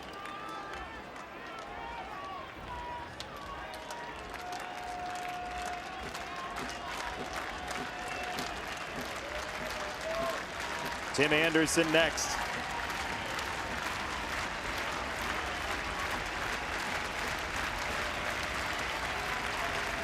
Abreu at second, 2 out. Couldn't check it up. Tepera's cutter does the trick with back-to-back punch-outs. It's going to take a 9th inning rally. Sox down 3-2.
Our experts for free. Atletico, the official physical therapy provider of the Chicago White Sox. Atletico, better for everybody. Sox are down 3-2. The Jays have all 3 of their runs since the 6th, and this ball is mashed to left field. Diaz with a home run.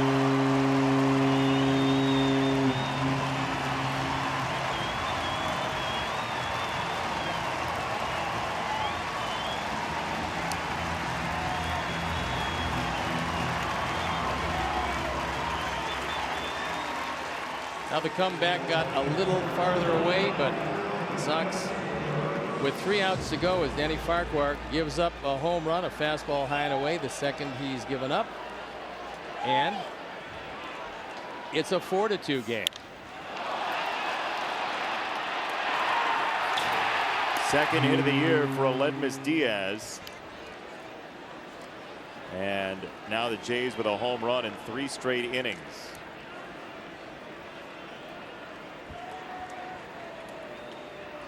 The former Florida State Seminole Devin Travis, who's 0 for 3. He had a knee bruise last year, and eventually that bruise became a need for surgery. The initial diagnosis of a bone bruise became more serious as time went on, as Adam Engels on this case for out number 1. Sox pen up and going. It's Aaron Bummer. That's most likely in case.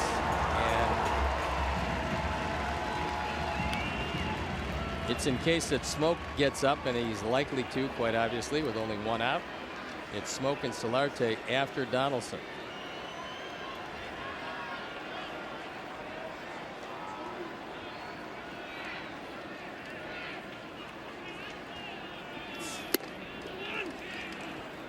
It's called a ball. One of the rare pitches today that Jordan Baker did not call the way our pitch tracks has it.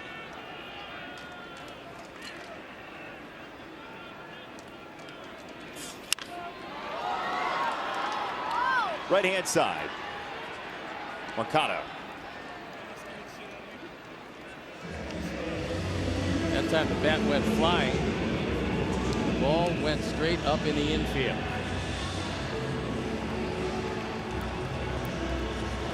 And here comes Ricky Renteria. He's going to want to make the change. Want to turn Smoke around from the right side, and that's why Aaron Bummer most likely will come in. You may remember a couple of years ago, as Ricky takes the ball, you may remember a couple of years ago, there was quite the interesting injury situation here at Rogers Center. And Kevin Smith, who's on the DL right now, didn't break camp with the team because of a rolled ankle. But Kevin Smith was stretching before the game, was ready to make his major league debut in the Sox trip early in the year 2 years ago. His back went out on him. He went on the DL, never made that debut early in the year. It took till later in the season, and here's Kevin on that ill-fated trip. So that's what everybody started talking about when that happened with my back. It was like, is he going to be the latest player that got hurt and will never make it back to the big leagues? And I mean, as soon as I read that, I was like, I'm not going to be that guy. So just what I've always done, put my head down, just worked hard, just knew my body was going to respond. I mean, it's kind of a blessing in disguise when you get hurt like that, because you really learn, you start to learn yourself more and more, especially as you get older. You start to learn what your body needs, what it doesn't need, what you need to work on more compared to somebody else. And you really fine tune the things that you need to do to go out and compete each day. So as unfortunate as that was, I was able to get back healthy and make my debut a few months later. So it was exciting. Kevin found the silver lining there, certainly, as the Sox dip further into the bullpen. Aaron Bummer comes in. He's thrown the third of an inning. There you look at some pretty good numbers. He fought his way onto the ball club in spring training after a nice stint last year when he came up. Now he has an opportunity to once again show what he can do out of the pen. And for Kevin Smith, it was nice to see what he accomplished last year. Not only is he a really nice man, but he's an accomplished athlete who played at the highest levels of college football at Pitt. When you started quarterback and you're at a Division I school, you're getting it done. It's just nice to see that he could fulfill the promise that he felt he had and come up after getting hurt. You know, it's an injury that when you're sent down, you're hoping you just get a shot. He not only got a shot, he did very well, and is a great insurance policy for the Sox. We wish him well, and we wish Aaron Bummer to get out of this inning against a very tough hitter from both sides. A little bit tougher from the left side, however. That's why Ricky turned him around.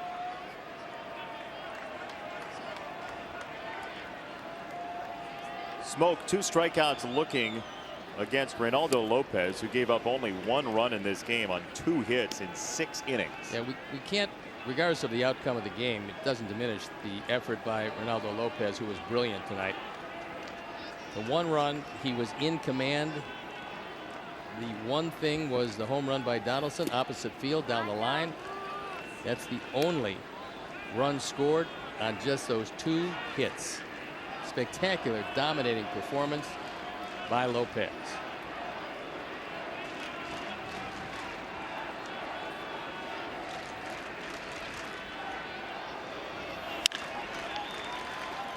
Sanchez can't handle it. A rare atom ball that Yolmer Sanchez couldn't corral. When we started this game, we told you there's a different spin coming from the artificial surface to the dirt.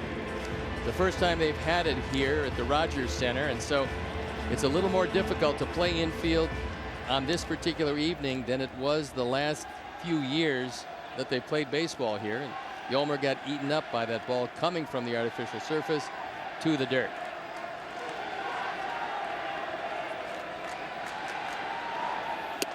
Blue Jays get a reprieve for the inning, and Solarte takes a strike.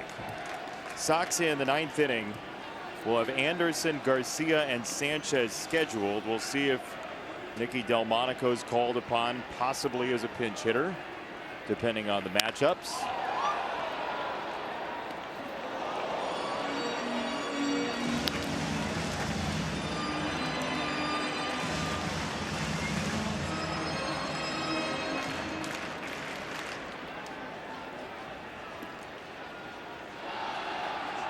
Same time, same place tomorrow, at least location-wise. It'll be on NBC Sports Chicago Plus, as Castillo has to pluck that ball inside. Miguel Gonzalez on the mound for the Sox in his first start of the year. He'll face Jay Happ. So back-to-back lefties for the Blue Jays in their rotation. Aaron Loup throwing in the bullpen for the Blue Jays. There is a right-hander, but he's not throwing at the present time. In again, 2-2. Sox 5-1 the last 2 years here at Rogers Center.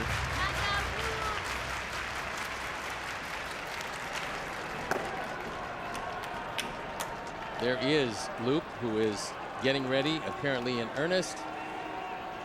And the right-hander is just standing there looking at the scoreboard. There's a limit to how much fun you can have in the bullpen. Sometimes you got to look around. Sometimes you've either thrown enough or they're calling the other guy's number at least early, and we'll see what John Gibbons wants. You've thrown enough or you've had enough. They've got a lot of closers down there. John Axford, former closer. Has closed on occasion. Osuna was their longtime closer. I mean, great arm guy who's had some problems. You got Clippard, a closer at times. So there's a lot of guys along with Aaron Loup down there who actually have closed, and a world of possibilities for John Gibbons. Former White Sox great Tyler Clifford for a couple months. He was that.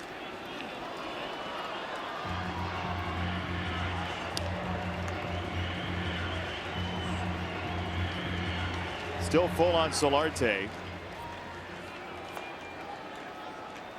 Sox went up 1-0 in the 4th on the Castillo homer. Blue Jays tied it in the 6th with a Donaldson homer. Castillo a homer in the 7th.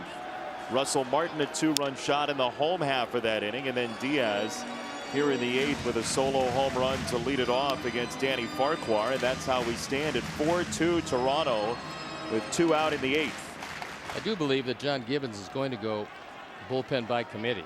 Depends on the situation. Loup has a save. Has a save. They've got 2. Those are the 2. Up, ball 4. So now you've got Granderson and Bummer lefty. That's one of those learning spots for Ricky Renteria because of the error. You end up seeing Solarte from the right-hand side against Bummer. See how he handles him. He walked him. Now Granderson will bat.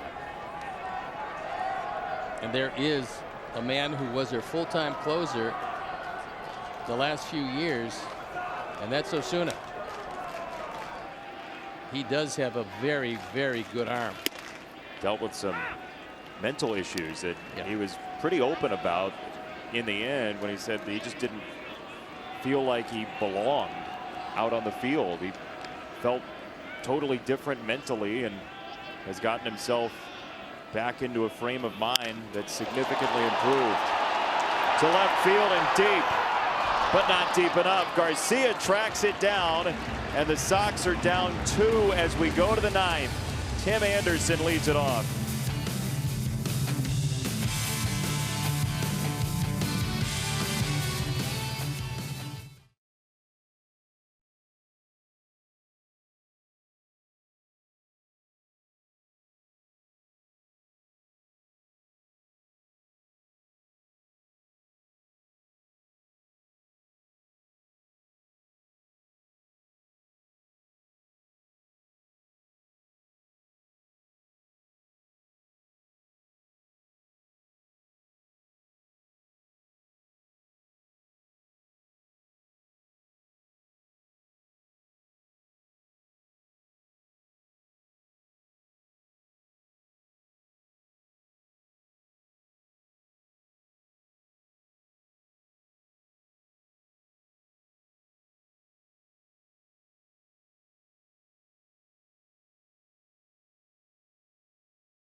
Closer of this team normally, on for the third time, 1 for 1 in saves.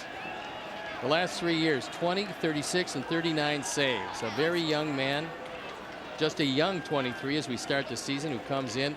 He throws hard with a biting breaking ball. Sox have hit him pretty well historically. His ERA 8.10, 6 2/3, 10 hits, 6 earned runs in his career against the Sox. He's been in the wild card game. He's been in the division series. He's been in the league championship series. He's been an all-star. So he's done a whole lot of things at 23 years of age. Right field side. This sadly stays in play. 1 down.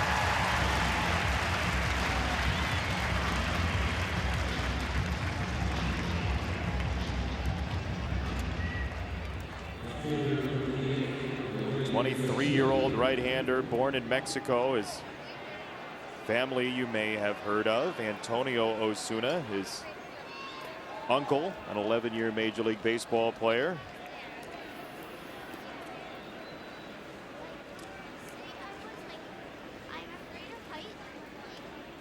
Two strikeouts and a walk for Garcia tonight. The next generation of baseball players with home runs, strikeouts, and walks all over the board. And Garcia has been one of those true outcome guys tonight.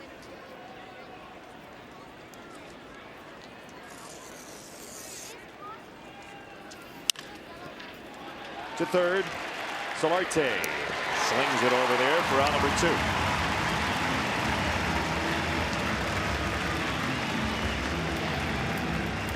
Yolmer's been on base each and every time tonight without the benefit of a hit.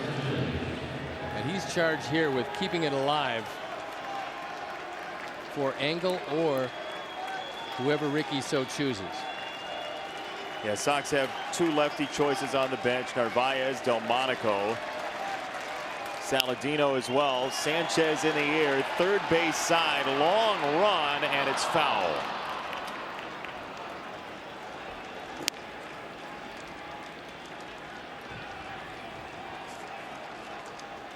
And there is the aforementioned Nicky Delmonico praying for a chance to get his opportunity to tie up the ball game.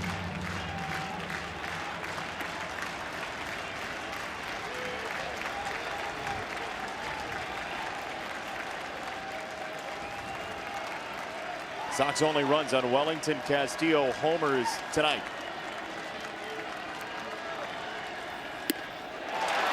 High heat.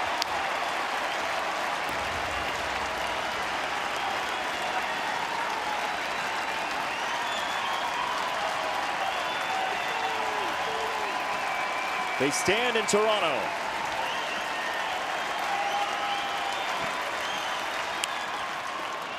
Pop foul. Sanchez stays alive, although there is ample foul territory here. It's not Oakland, but it is better than a whole lot of them. So at least from a pitching and defensive standpoint, you kind of like it here.